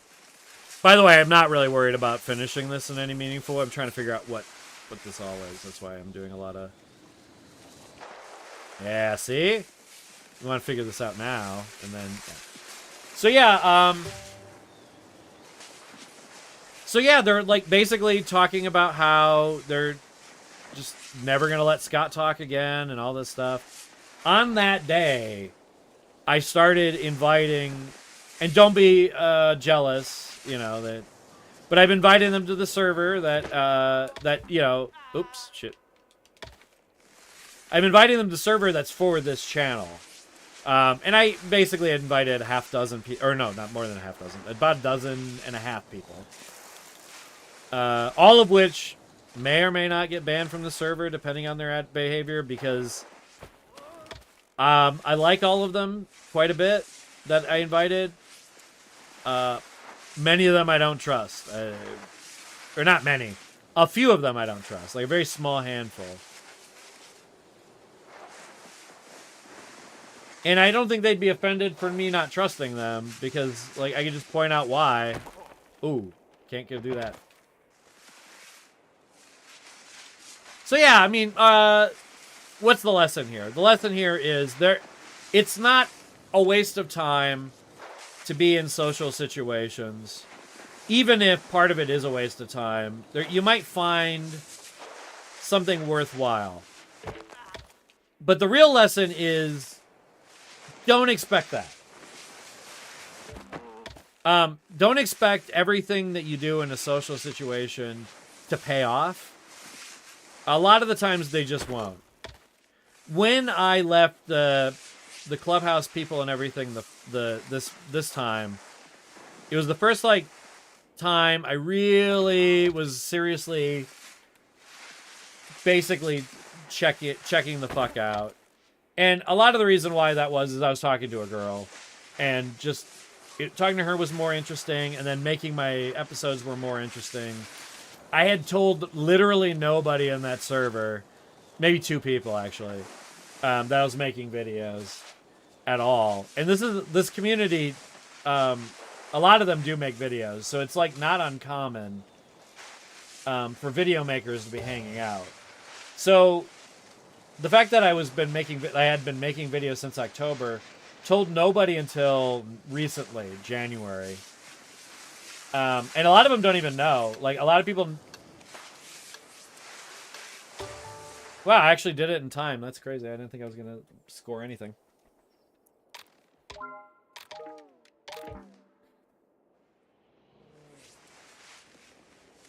Okay, less than 7. But yeah, at any rate, that's why I like these type of meditative games. I can ramble on about this dumb drama. So, I've been contemplating how I make a video about this topic at all. And I don't think I make it without Scott's involvement, or maybe some other people's involvement. It might be like a really long thing. The equivalent of like my Dan Olsen style video essay, because I don't know if you figured out the theme of my channel, but I'm I'm everything to everyone all at once. That's why so much of the show is named and done the way it is. I cloak the show in the trappings of cynical YouTube. And then try to make the content to be meaningful at least to me. And meaning to me is really subjective because I'm an absurdist. So if the meaning of the video is just to make a dumb joke, then the entire video is a dumb joke and a success. Even if 3 people watch it. And a lot of the reason why that is because even with this last version of the show I've tried to make, with the reaction content and all that, I was actively trying to garner an audience, and I was trying to make YouTube a job. And the lesson the first time when I made the bunny perspective was to not make this content creation a job. I need it to be art. And to me, art can't be money driven. So what does that mean? I mean, it means that if money happens, it happens, great, but that's not why I'm doing any of it. And I've had some really frustrating conversations with people who are well-meaning, trying to help me improve my channel. And, you know, every single time I see somebody say, this is a good video, keep up the good work, or change this or this and you'll have this, I ignore them. You know, I get that they're trying to help, and I'm oh wow, that is a tight little, I think you can do it in 131. I did it in 132 in the other one, so it's totally doable. 131's hard, man. That's tough. That's tough, 131. Okay.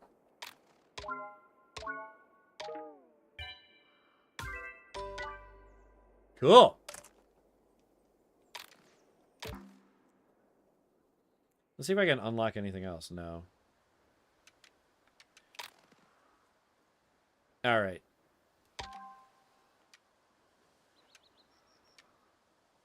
Oh. Cool. Maybe this will help.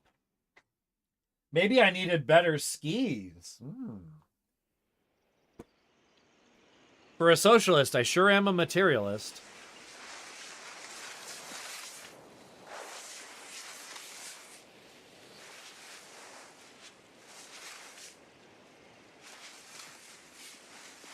Oh, good.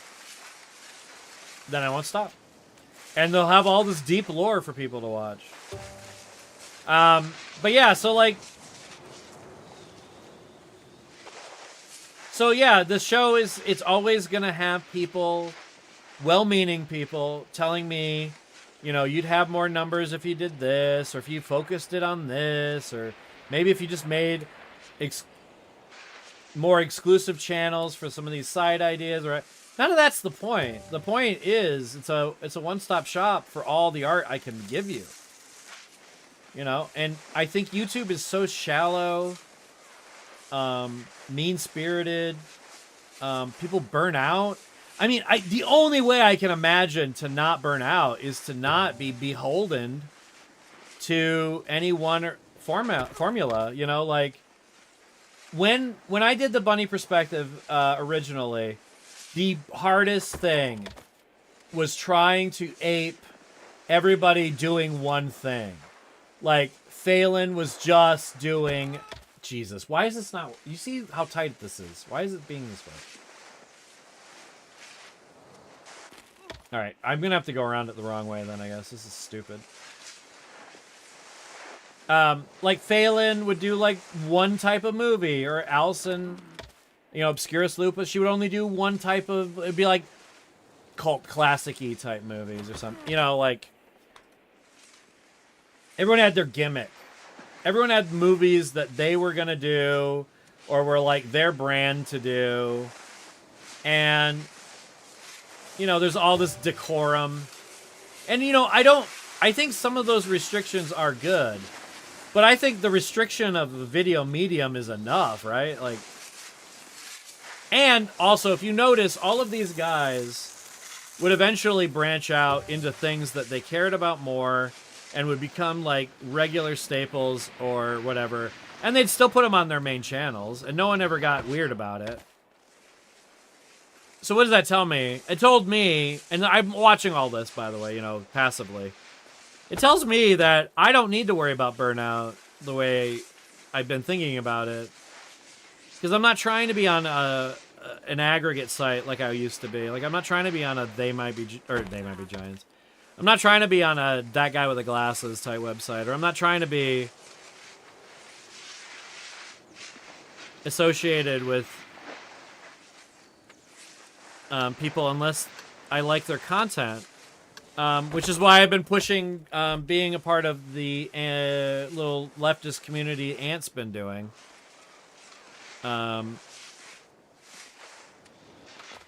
Jesus Christ. Let's try one more time.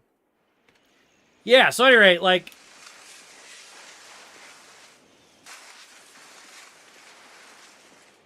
I did forget that there's a trail for me to take over here.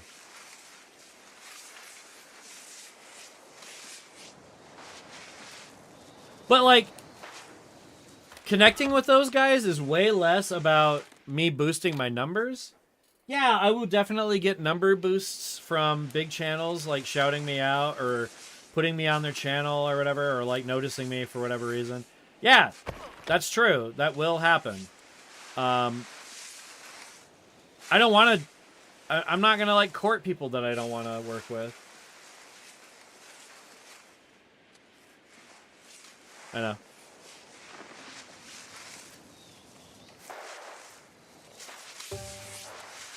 Oh, also, you should specify what I say multiple times because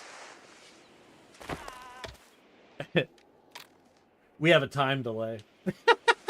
But yeah, I know I repeat myself a lot when I'm playing these. I think I can do this one. I can't do it. I actually can't do it. I gotta stop talking positively. That's why.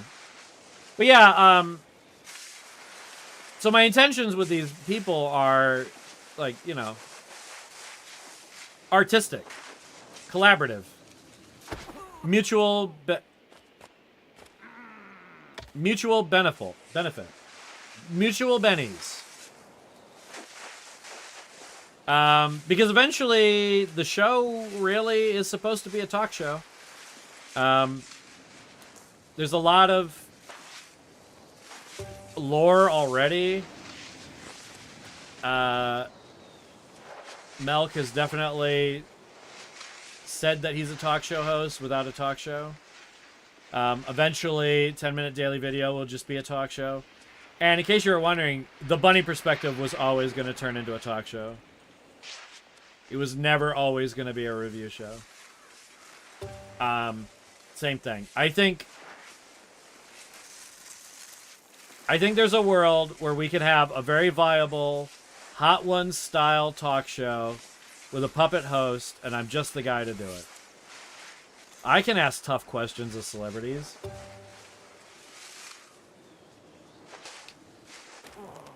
Oh, that's right. I know how to do this. I know how to do this. I go right into that tree.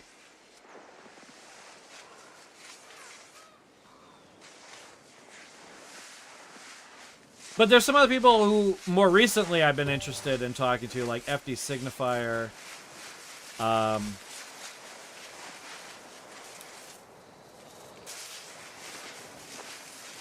Oh, what is her name? I'm blank. Mia Cole. ContraPoint. Man, we're shooting high, right? Like, she talked to Vosh, right? I think I can manage talking to ContraPoints, right? I'm not a scum shit.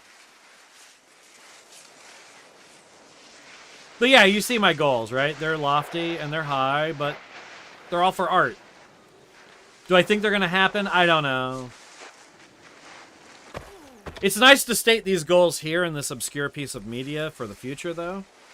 You know, so that if I do become interesting, if something interesting does happen, you know.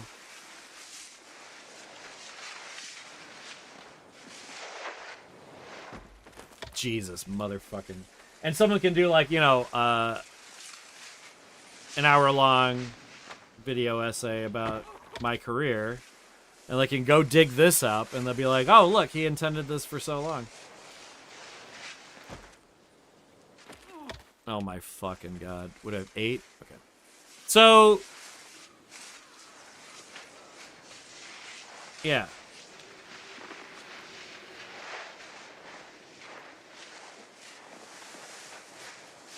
Let's see. Okay, how about this? How about you... go ahead and ask me a burning question if you have one. I don't know if you have one or not. Look at that shit. Look at that shit. Look at that shit. If you have a question, that'd be great. I can address a question. But weirdly, you've listened to a lot of my work, so you might even already have the answers to some of these questions. But I don't know.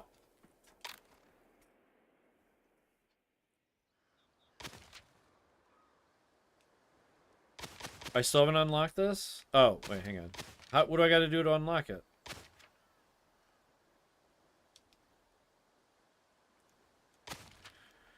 Okay.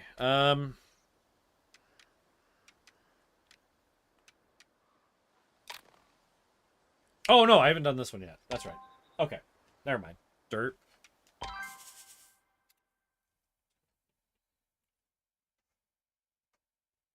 No pressure if you don't have any questions. But yeah, I mean, like, the other thing I've been doing that you know, in the vein of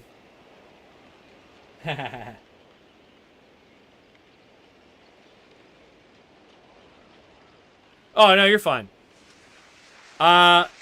Look, the zen of me answering questions that you don't know you have yet is fine for me. I'm just seeing if there's any way to direct this, because I do miss having conversations. Not that you're not a fine conversationalist so far, you really are. But I'd like it, you know, interaction's fun. All right, anyway. Well, this is neat.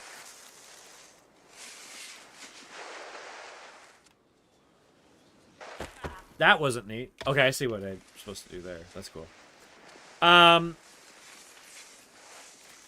Another thing I'm working on, and right now I'm just making kind of a story bible with like kind of basic ideas. I'm kind of writing a vampire comic. Working backwards, so I'm starting with the original vampires. And, you know, building the world and all that shit. And trying to think of, like, I'm a longtime Vampire the Masquerade player. So my first instinct is to try to keep it away from that. And also, I'm low-key going to make it into a role-playing game. Because I like making role-playing games. And it's practice for my bigger, more ambitious role-playing game, Doggos and Dragons.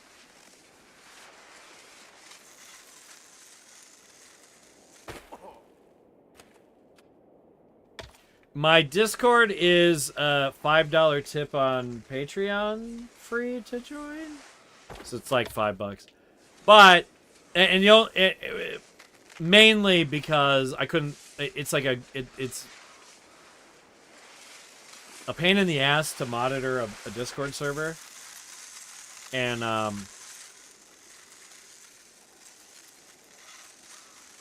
for one. So, I think the minimum I can do for any amount of money, which the minimum is $5. Look at how slow you go here. This sucks. Okay.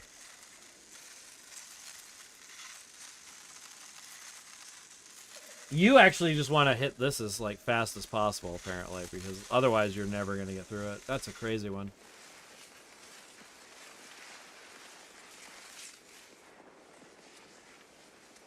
Oh, but at any rate, yeah.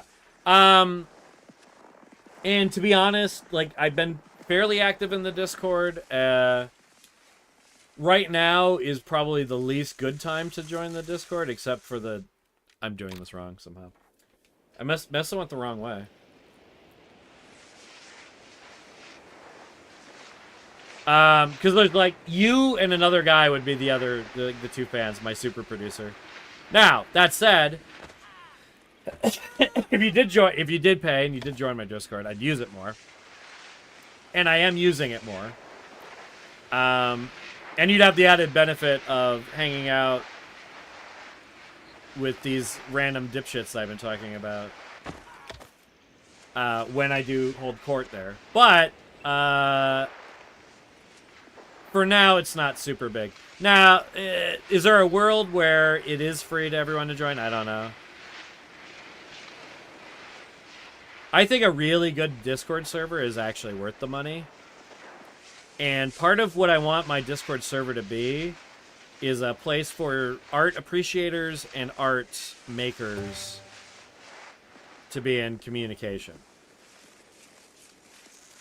And also artists to be in communication with other artists for collaboration purposes. Now, I know a lot of Discord servers are like that. I just want mine to be like that too. So making it kind of a monetary investment, at least of all, keeps the casuals out. And I don't think $5 is a huge, huge, massive investment.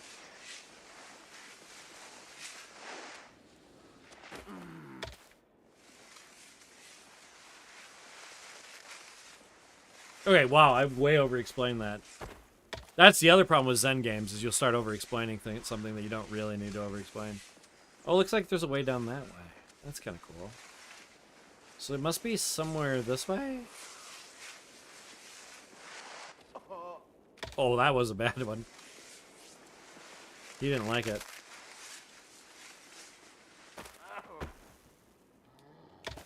Okay, cool.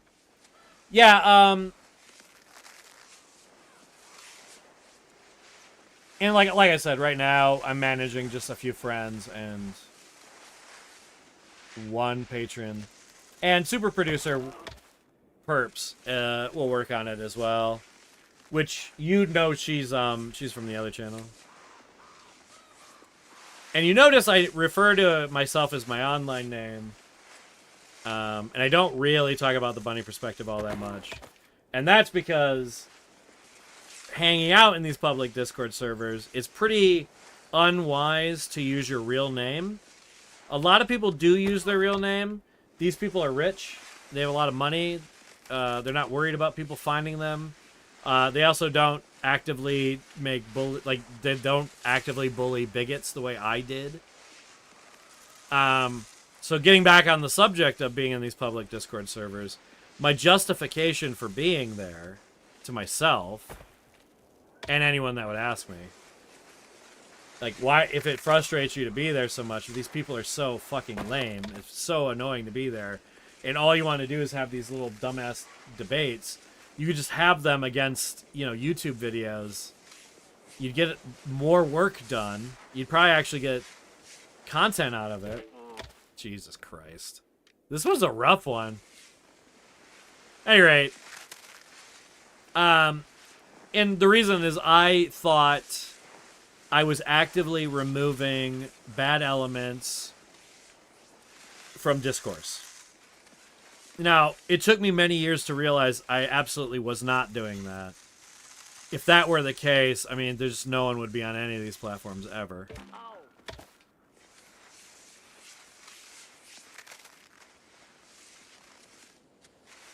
Yeah, it's also that. And, like, the people that are on it right now are just people that... Like, it's honestly, my Discord server, I'm not using it for anything else. And I do want to have conversations with a certain number of people from that server. Why not just grab them and drag them over to this, you know, server I'm barely using? Now, could all of those guys afford to give me $5 on my Patreon? Yeah!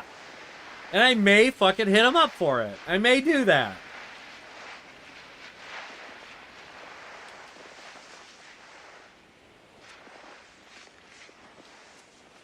So definitely don't feel bad about that. Right now, I just don't feel comfortable. Certainly, like I said, I'm not barely using the server right now. When I use it the way I intend to use it, it'll definitely be worth the $5 and more. Yeah. it's good to have these intentions out loud so that people know, you know, so they can look for it. But right now, it's not, it's a little unreasonable for me to like, ooh, that was really bad. Yeah. Let me think. And Perps and I both hang out on different servers, so we're both pretty used to and able to deal with kind of Discord drama. I can to... Oh, there it is. This is how you get through it. Okay. I can to some extent. I sometimes will take... I will take things hard that a lot of people won't take hard. And it'll be things like people who pretend to be my friend won't defend me when I'm very obviously being kind of abused by people with the ability to abuse me one way or the other. And I was taking that pretty hard for a while. I slowly stopped doing that. And then it just turned into me being mad that they have really horrible views on things. I had somebody on there who I enjoyed talking with her to, like, Chad types, like, you know, those art of the game type, I'm dead. I don't, Andrew Tate. I was trying to think of that. Andrew Tate types. Andrew Tate wannabes. And she and I would kind of, like, just, like, decimate them in just, like, it wasn't like a debate or anything. It was just, why do you do this? And why do you think that? And then just basically looking for opportunities to show them how actually sensitive and pathetic they are in ways that they don't really tolerate. And she's good for that. Okay? But she also thinks that, well, she's also a Zionist. And I tried to explain to her, you know, that Zionism's bad. I've tried buzzwords like, the Nazis' favorite Jew is a Zionist. You know, I've tried explaining to her that, you know, way before World War II, Zionists were trying to do this. That Zionism is essentially an extension of white supremacy. They've been abusing Palestinians, brown people, the native population, essentially, for way longer than, like, way before World War II. The Holocaust actually was just, like, a perfect excuse for them to get what they wanted. If you really want to do math on this, there probably should be an ethno-state for Romani people who were killed, Polish people who were killed, gay people who were killed. Because the numbers are pretty comparable in the Holocaust, you know? But, like, all of that is an excuse to ignore the very obvious white supremacy brown people hate. Because this person happens to hate Muslims. This person can't understand the concept of a moderate Muslim. They have no problem understanding the concept of a moderate Christian. You know, somewhere in between on Christianity. They have no like patience for the person that just happens to live in Gaza that never bought into Islam, or maybe they like a lot of the teachings and they ignore the really horrible, offensive bigotry in it. That's totally possible without even being moderate. Like, they're very adherent to all of the practices, and, you know, and by all accounts, they do everything they can without hurting or harming other people. Maybe that's okay. And they're in Gaza and they're being killed or dead already. She doesn't care. she's also the type of person that says, I hate when people get tattoos as way too many tattoos. And I think she meant to say to make up for no personality, but she kind of left that part out and didn't bring it up until I think she was pressed a little bit. So essentially, she thinks somebody with a bunch of tattoos wasted their money and patience and body space, and you know, they were probably better off not doing that. You know what I mean? Like, a lot of weird, boring person takes, I guess is what I'm trying to say. Oh, that's neat. It's water. And you kind of actually, you kind of skate on the top of it for, ski on the top of it for a second.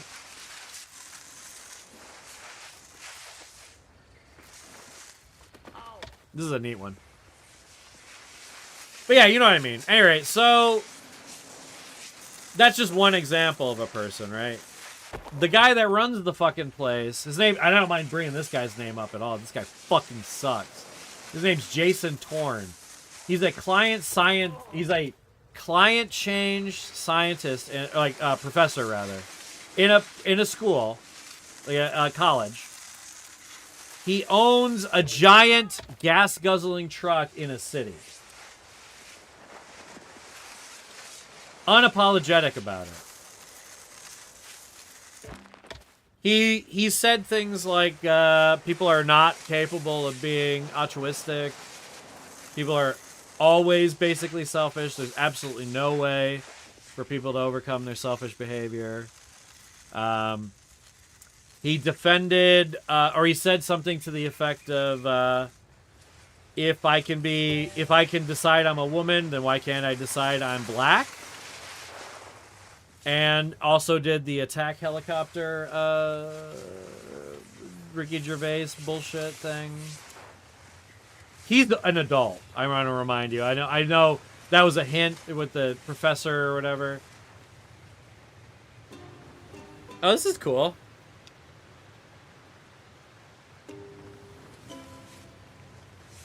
I didn't find the other breaks in the other mountains. Dang, I should look for those.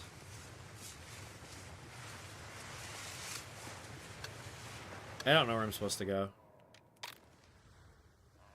So at any rate, that guy runs the room, and they're like, for the last couple of weeks, I've been very hostile to basically everybody who I can't tolerate anymore. Essentially just all the bigots and morons. I got into a very vicious fight with the lady from before that I was mentioning about pit bulls. Stop me if you heard this one, but people seem to think pit bulls are like way more dangerous than any other dog breed, and that's like a joke and racist. And people like to cope that it's not racist by saying, "Oh, they're bite pressure," or "They were bred literally to kill people." And I go, that's great. Yeah, I know.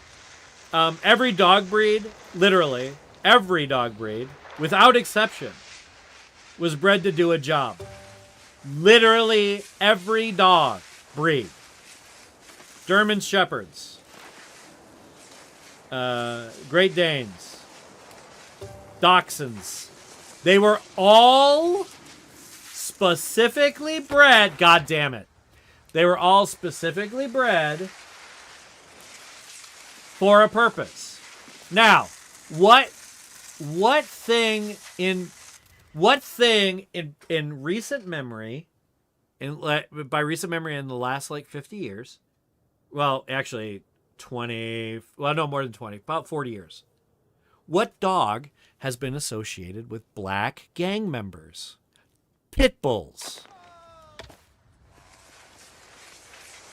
Now, does that mean that pit bulls are like any other dog, or are unlike any other dog, where because they were bred for a specific purpose, they do not respond to being treated like any other dog? No, every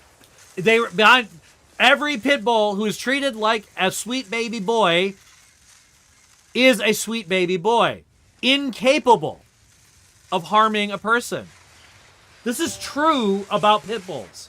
There are pit bulls that you can physically assault violently who will not attack you back because they were bred they were trained by their owners to never be violent to a person, no matter what. This is true. Okay. Now,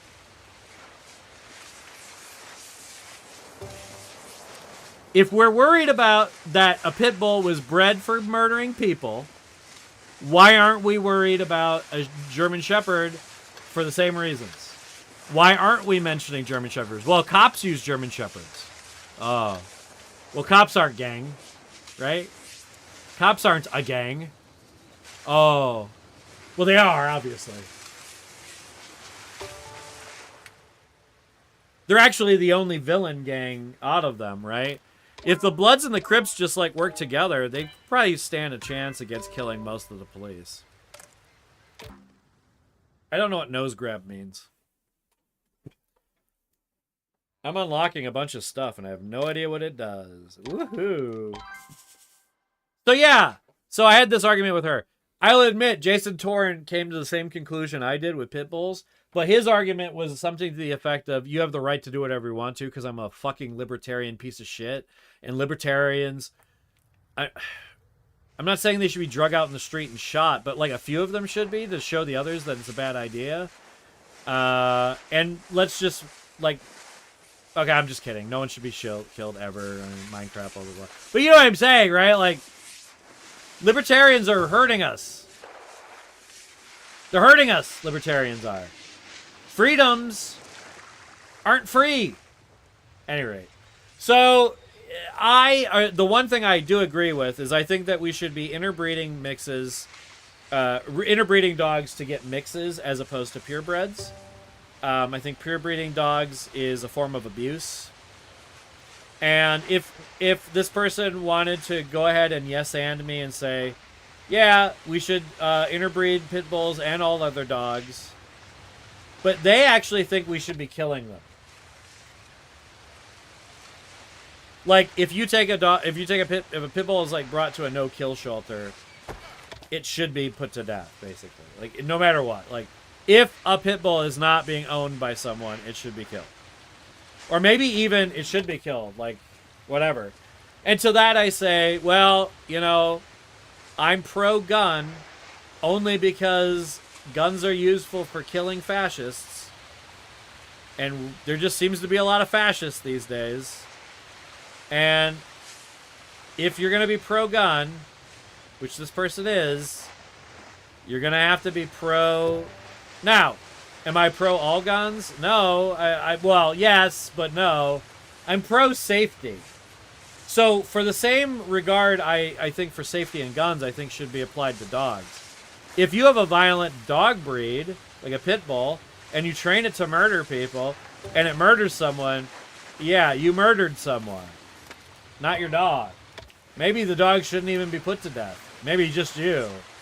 But that's neither here or there, right? A dog is less likely to kill someone. Now, if you want to put maims in there as like a horrible thing that can happen, fine. And yes, horrible things happen with dog ownership all the time. I have a dog who, if he wanted to, could violently hurt me. Do I think this dog is ever going to? No. He's the sweetest babu ever made. He's a mix of a bunch of breeds. One of them has a big bite pressure. He has big, sharp teeth. If you push him too hard, he'll bite you, but he won't bite you in a way that'll hurt you. Because he's a dog. Like, we've genetically crafted these creatures to love us. To the point where you will put one in the wild, feral. And if you give it love and attention, it will turn back into a normal dog. The fact that these people just haven't seen those, what are those called? Dodo videos? Where they have like the most disgusting dog you've ever seen, and they trim it and they give it a little love, and then it turns into the most normal dog you've ever seen, right? That applies to pit bulls. So at any rate, so yeah.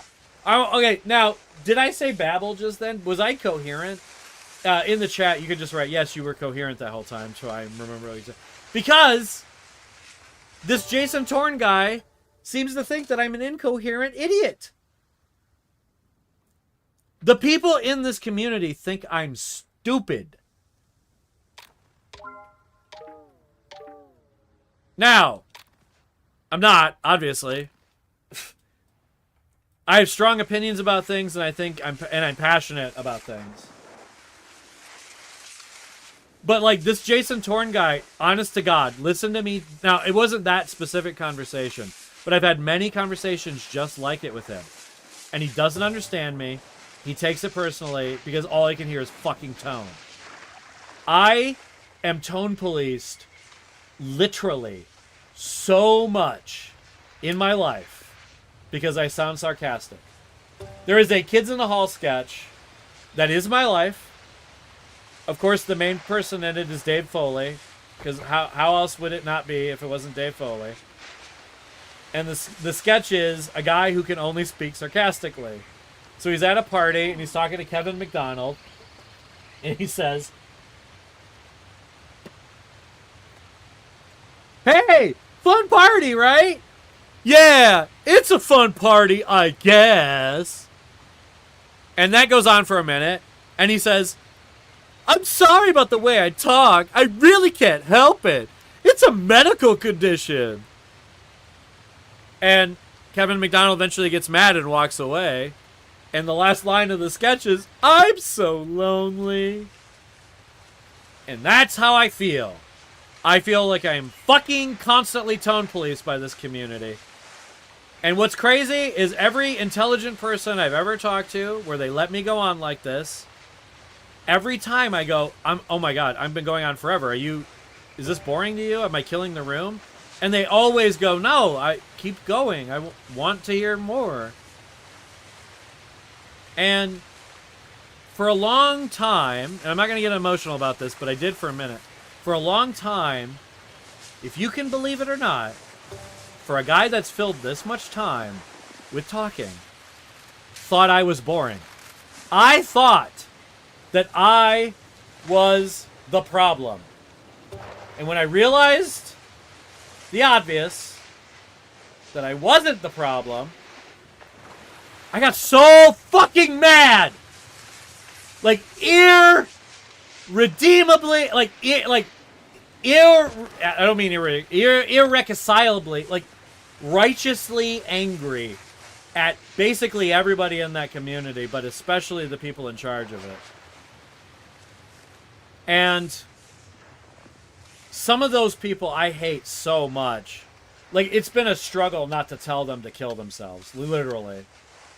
The only reason I don't is they're vindictive enough that they would try to get me banned off of Discord entirely. Literally. So, and by the way, that is the worst thing I would do. These other people have all been caught using slurs. I never use slurs. I can't stand slurs.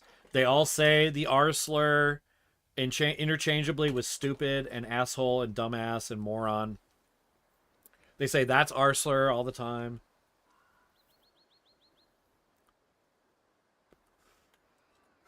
And I'm not a priss. I say suicide. You know, I'm not going to be one of these motherfuckers saying unalive.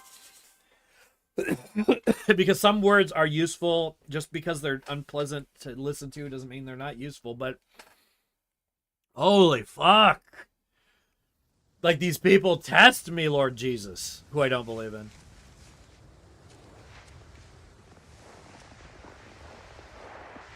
So, and then the other thing that they like to do is they pedantically like to harp on like one or two words of what you're trying to say.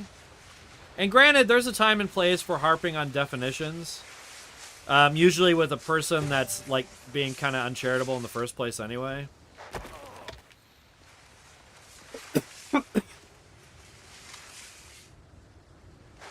Well, listen, some people are, and like, I'm not even judging you for doing that. But if you were in a public space where a lot of people are uncomfortable with you saying that, I think you'd alter your behavior until you got into a more private space. There are slurs I use in private. I use the F slur in private A lot.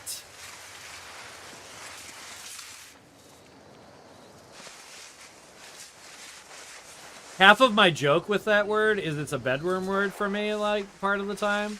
But, like, legitimately, it's a word where if no one is around me and I'm really mad, I use it. I use it hatefully. But I don't use it with bigotry. I just use it because that's the word I learned to express that kind of anger. I don't know why I did that. It's like a terrible learned thing. It's nothing to do with anything else.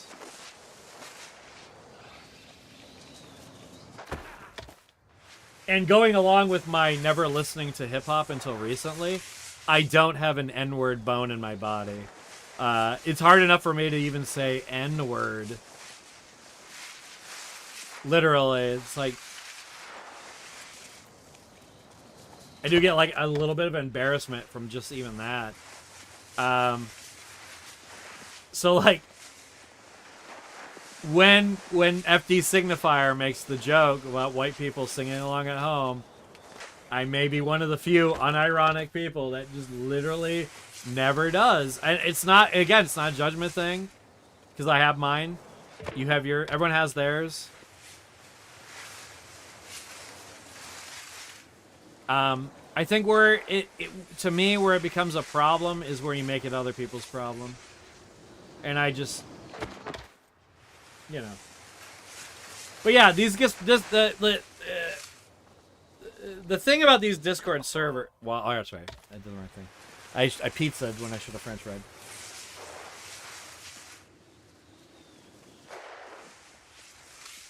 The content that they're trying to get, and they literally do call it content, is what they want is a person on the opposition, which in most of the times that means Christian.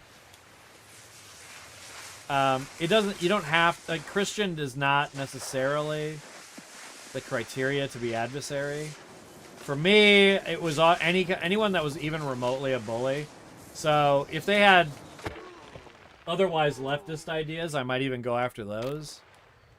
But not really. Being a devil's advocate, even for that kind of noble purpose, is annoying. But basically, the content that they were after was people sincerely saying insane fucking shit. And so the following person was basically their gold mine for the longest time. And so now you're going to hear the story of John Lee.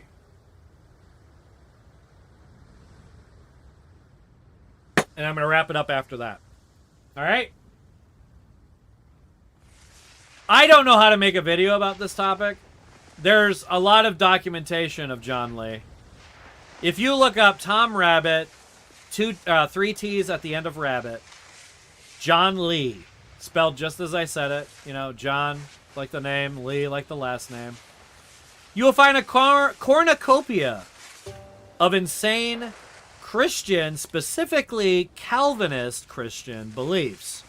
Calvinism is an offshoot of baptism, like of Baptists. So they say fun things like the Pope is a demon, which is fun. But they also say things like God determined literally everything. This conversation, the way I'm playing right now, me jerking off later, me jerking off earlier, every literal thing I've ever done, ever, God preordained, according to John Lee. John Lee thinks everything has been preordained so that asking for apologies is essentially stupid because God made him do that. You're starting to see why somebody would find this a religion kind of appealing, in that it completely absolves you without even having to do absolving. Like, say what you want about Catholics, you have to admit to another human being you did something bad, right? Not so with Calvinism. So John Lee is a Calvinist. There are tons of Calvinists out there. Just like every other branch of Christianity, none of them agree on anything. And when pressed, will basically take the softer Mott and Bailey in almost every instance.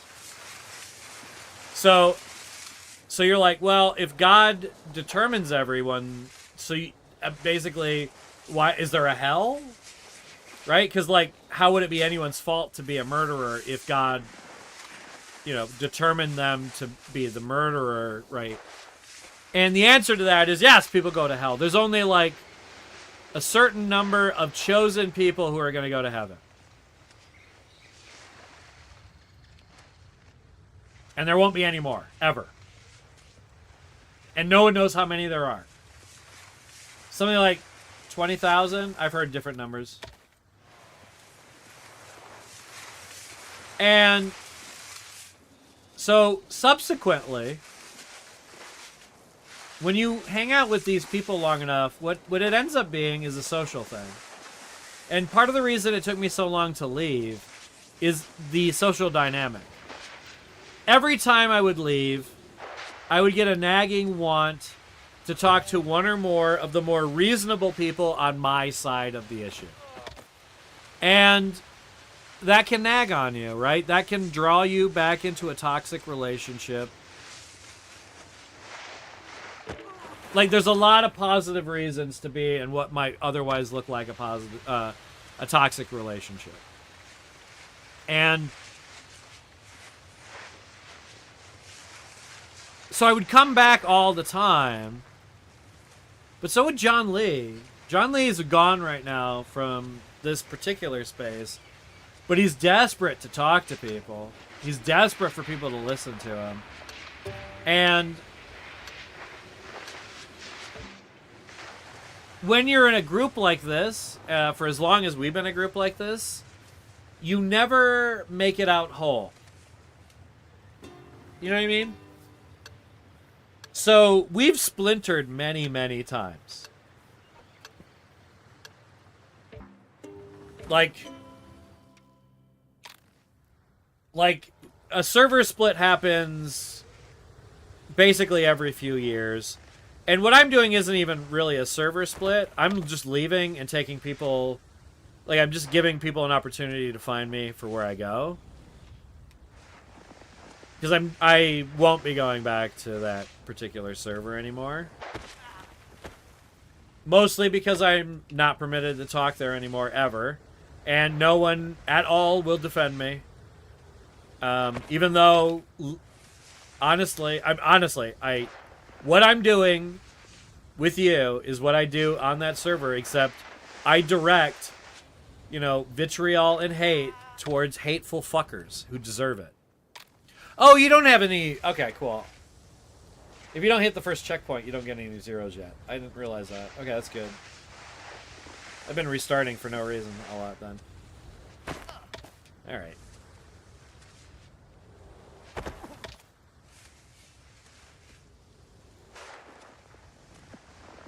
So yeah, any rate, so John Lee, subsequently in these social environments, started telling stories about his personal life. I'm going to tell you a couple of stories that John Lee told people in a public space. This would have been on Clubhouse, which is an app where it was originally intended for podcasters to have like a live podcast. Kind of like what I'm doing now if I had more people in here and you were like you guys could listen and chat. They had something called a stage, which Discord also does now.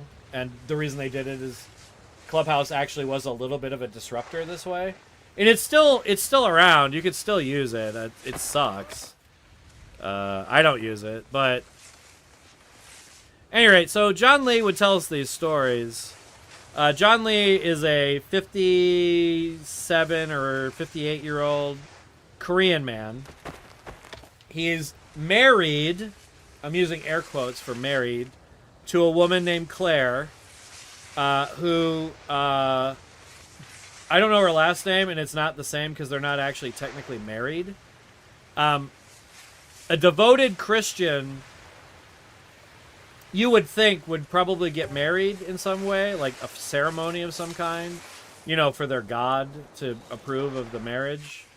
But no, he's been living in sin with this woman their entire relationship was something like 19 years. 19 years, of them having sex for no other reason but their own disgusting pleasure. Not to make babies. Basically, having sex for exactly the same reason a homosexual may have sex. You know, disgusting, filthy, carnal pleasures. It gets worse. When he was younger, admittedly, he wasn't a Christian at this point. He received a... Oh, no, maybe he was a Christian. Okay, no, he was a Christian for this. He received a blowjob for $5. He was a Christian at this time. When confronted with this, he said, well, it was charity. I don't remember in any universe services rendered considered to be charity. Certainly not prostitution. I would think charity would be, and, you know, listen, stop me if I'm wrong in the chat. I do not want to sound wrong. Handing someone $5 expecting nothing in return would be like $5 in charity. Not a blowjob. Also, it sounds like charity was going in the opposite direction there. But whatever. While John Lee owned a video store, he, it was in the 90s. He wasn't a Christian at this time, so I guess this you can chalk this up to him just being a disgusting person, or that God was eventually going to show him the ways of his life. But he owned a video store, and the video store in question had pornography. Scandalous.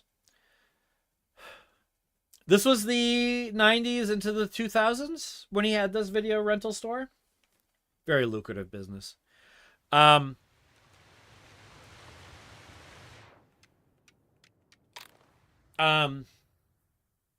had videos of a particular porn star who famously started her career under the age of 18.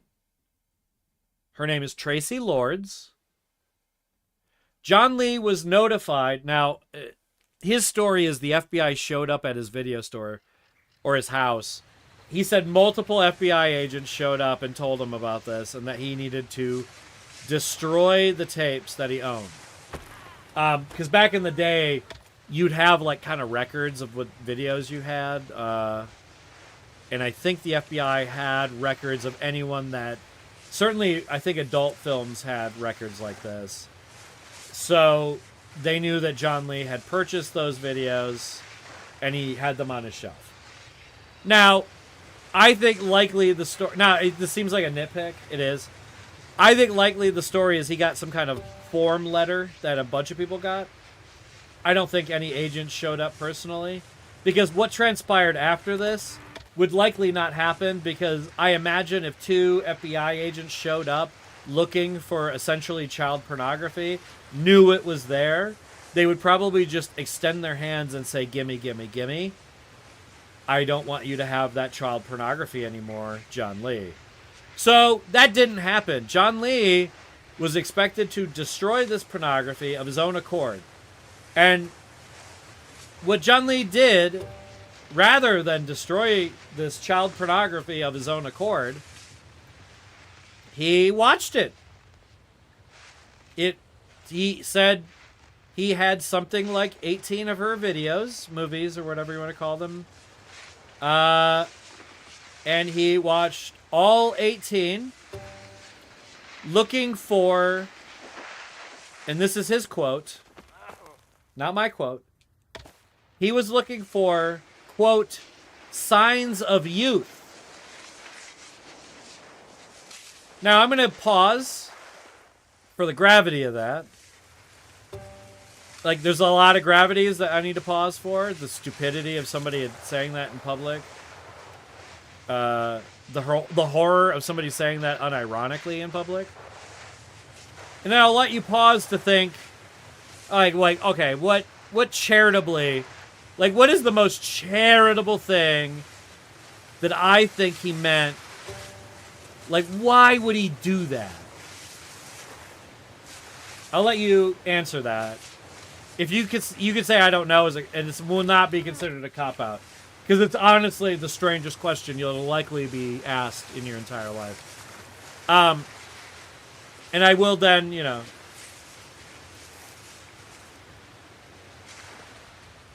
I'll tell you the charitable answer I would give.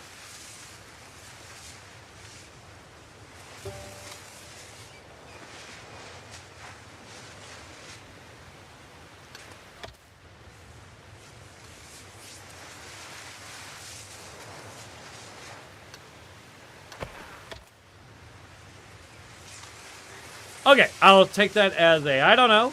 Because I don't know. Oh, actually, I should go to the right. Yep, you're right.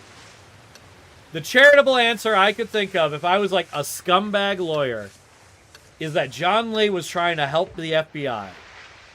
And boy, oh boy, for me to say that, I reached so hard, I pulled out the, I pulled my shoulder out of the socket. I ripped my spine in half. That reach was so drastic. To this very day, I've yet to recover. And I only thought it! I only thought it in my mind! Well, no, maybe I said it like as a speculatory thing to somebody, but yeah.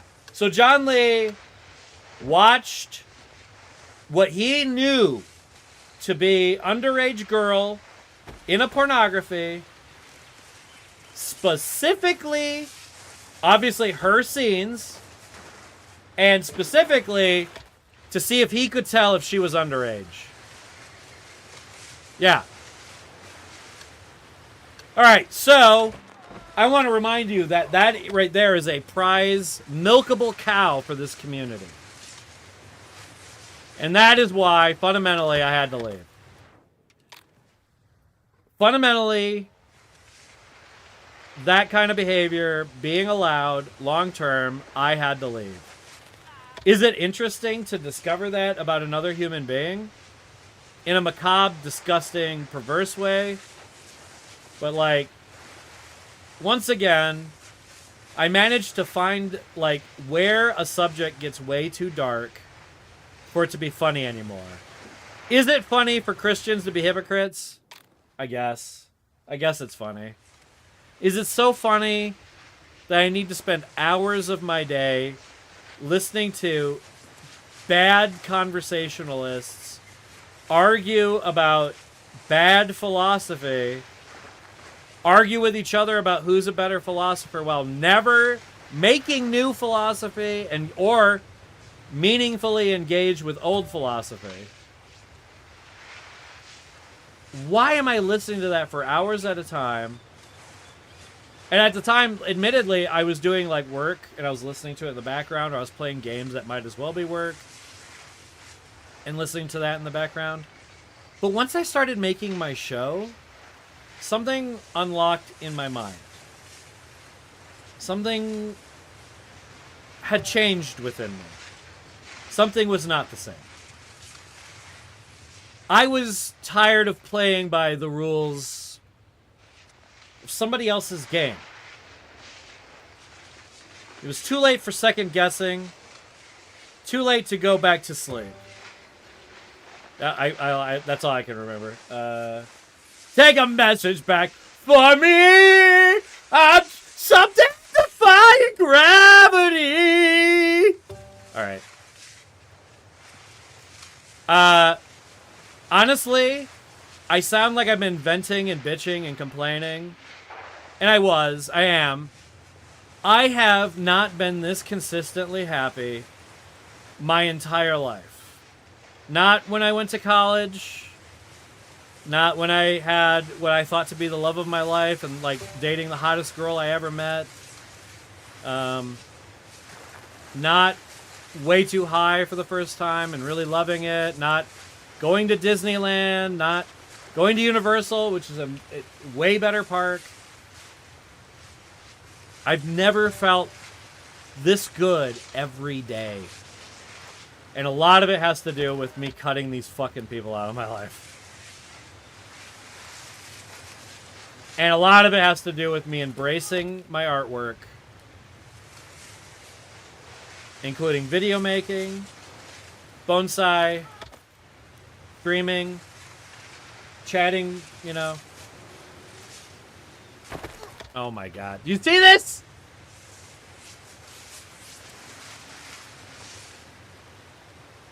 There we go. We got it.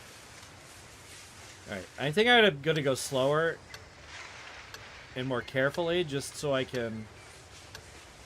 I think I can get it in 20 seconds if I... Fuck you, Michael. Oh! You did it. I knew I was going to say my own first name. God damn it. God damn it, Melk. You already know. You know my first name. What's the time code so I can go back and censor this for later? Oh my god. I'm gonna restart. I know, that's pedantic. I was doing so good.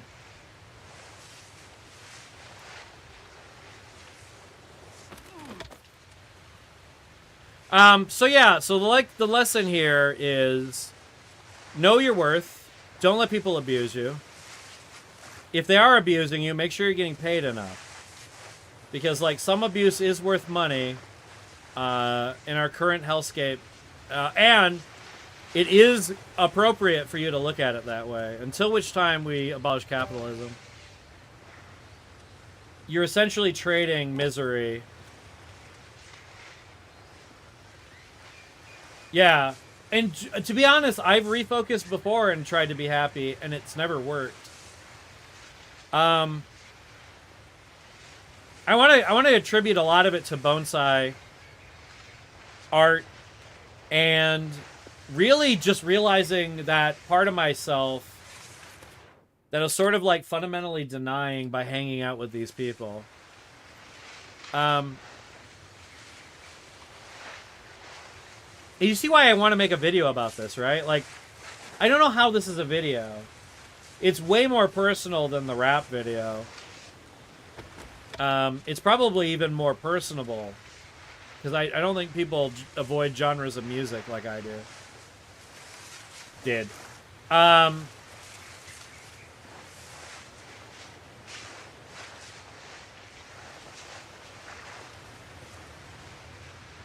Because, you know, it works for what I'm doing here, because rambly stories like this are great for streams. But they're not necessarily great for 10MinuteDailyVideos.net, your place for 10MinuteDailyVideos.net. So, yeah, and also it feels a bit braggy to talk about a profound happiness. Like, I have, in the past, cried laughing, and I've been, like, so moved that I've cried. You know? And then conversely, I've been so deeply distraught and so deeply traumatized that I've sobbed, like uncontrollably, you know, ugly crying. I've done both. I have never uncontrollably sighed with joy, and I have twice since December. Now, yes, I could have a brain tumor, but we're not going to be negative here, okay? We're going to assume that this positivity in my brain is good positive chemicals and not negative chemicals. Because, like I said, I'm a very positive. I'm more positive than I've ever been. But, boy, bad, like old habits die fucking hard. And I am a pessimist about a lot of things. And early on in my channel, I will admit, I was chasing the algorithm a little. You can see it in my videos chasing, trying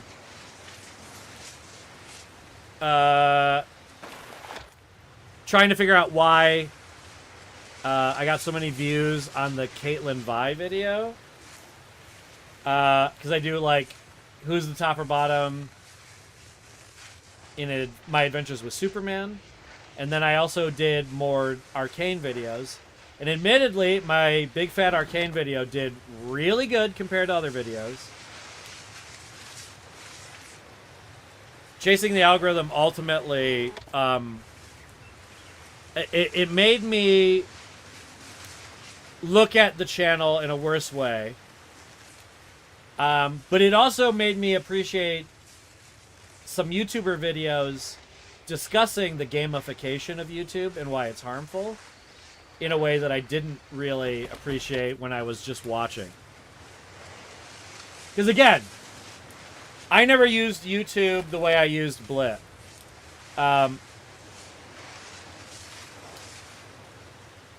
Which is to say, to like really seriously try to make something for an audience.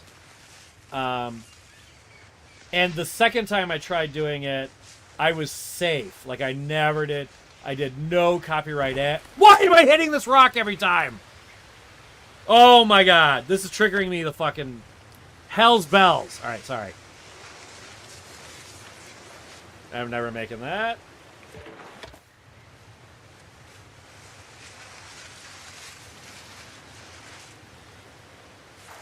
Okay, any rate.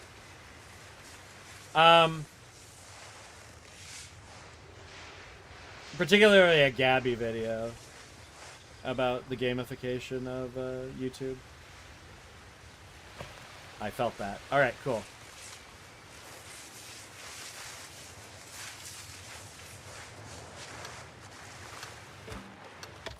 Kidding me right now.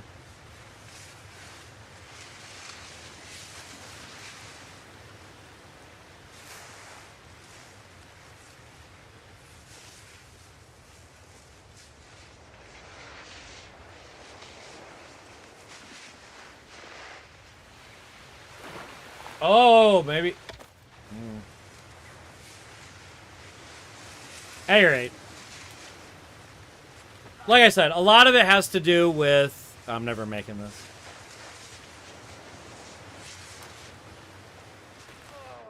Oh my god. Alright. Alright. Okay. I know what you're thinking. You're right there! I know, but I'm right there. And I think tomorrow or some other day, I could do all three in like 1 or 2 goes. So I'm beating my head against the wall on that one. I'm not going to try anymore tonight. Because I got to wrap this sucker up. But yeah,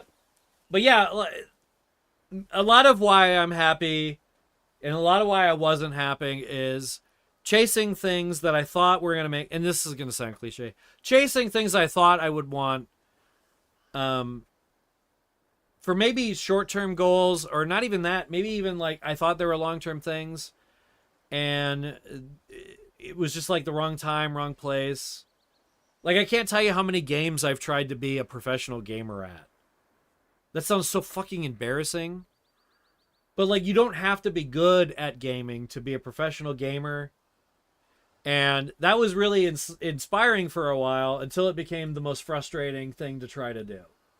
So if you find yourself in these ruts, as the best I can describe these as. Oh, you know what? Actually, if we're going to wrap this up, it feels like kind of cheap if I don't wrap this up in a more fun way, right? Hang on. What do you mean? You'll see.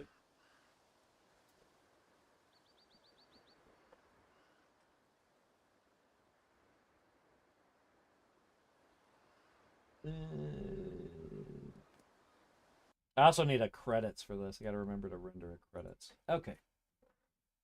All right. Ha ha ha. Forgot to plug the controller in. Well, I ruined it now.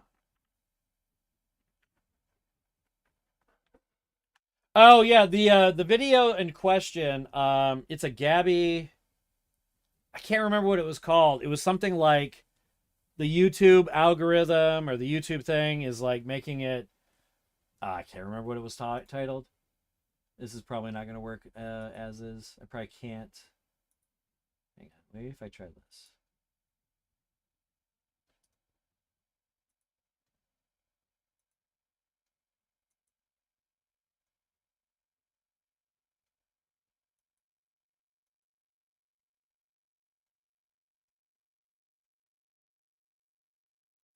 Hey! Hang on. Remind me later. You, however, you can get out of here. Quit the desktop. Criminy. Yes. Quit asking me so many questions. Okay. Wow. Hey. Okay, yeah. All right. So yeah, crying with joy. That's how we're going to end this? Oh, right. If you want tips on crying with joy for yourself, I recommend drugs. Okay. No, in you know, long I do recommend taking acid. I think maybe I wouldn't be this zen if I hadn't taken psychotropics. So you definitely should do drugs, but that's not necessarily going to get you to weeping with joy. The specifics of which were I used to be antinatalist, mostly because personal reasons about people having kids for attention or having kids for like bad reasons and stuff and like being bad parents. And also I was never going to be a parent. Well, we're considering being a parent. Now, what's interesting about us is we're a polyamorous couple. My partner has no interest in carrying a baby, and I have no interest in putting a baby in her. That sounds meaner than that sounds meaner than it is. But at any rate, so like I'm gonna find a girlfriend for that. That sounds bad too. Look, this is all really beautiful and meaningful to us, and it might not be to other people, but you know, realizing that you know, that I could maybe have a kid with this really important person to me, you know, at the time. I don't know, it's kind of complicated with her, and yeah. I did it in the shower, so I mean, it was always primed to cry, but yeah. But I sobbed in the same way that like I sobbed for my dad, and I sobbed for every dog that I've had to put down and stuff like that. And it was it's worth learning about yourself well enough that you can be that happy, I guess. I guess that's the lesson. I don't know.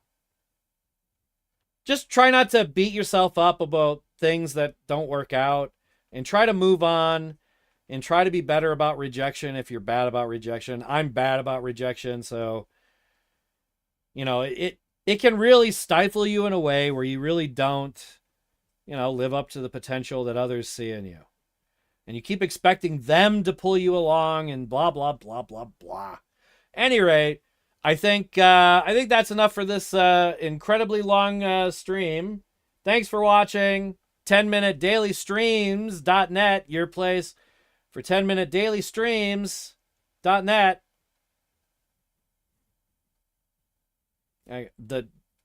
The button is down here. I gotta go down here to bye.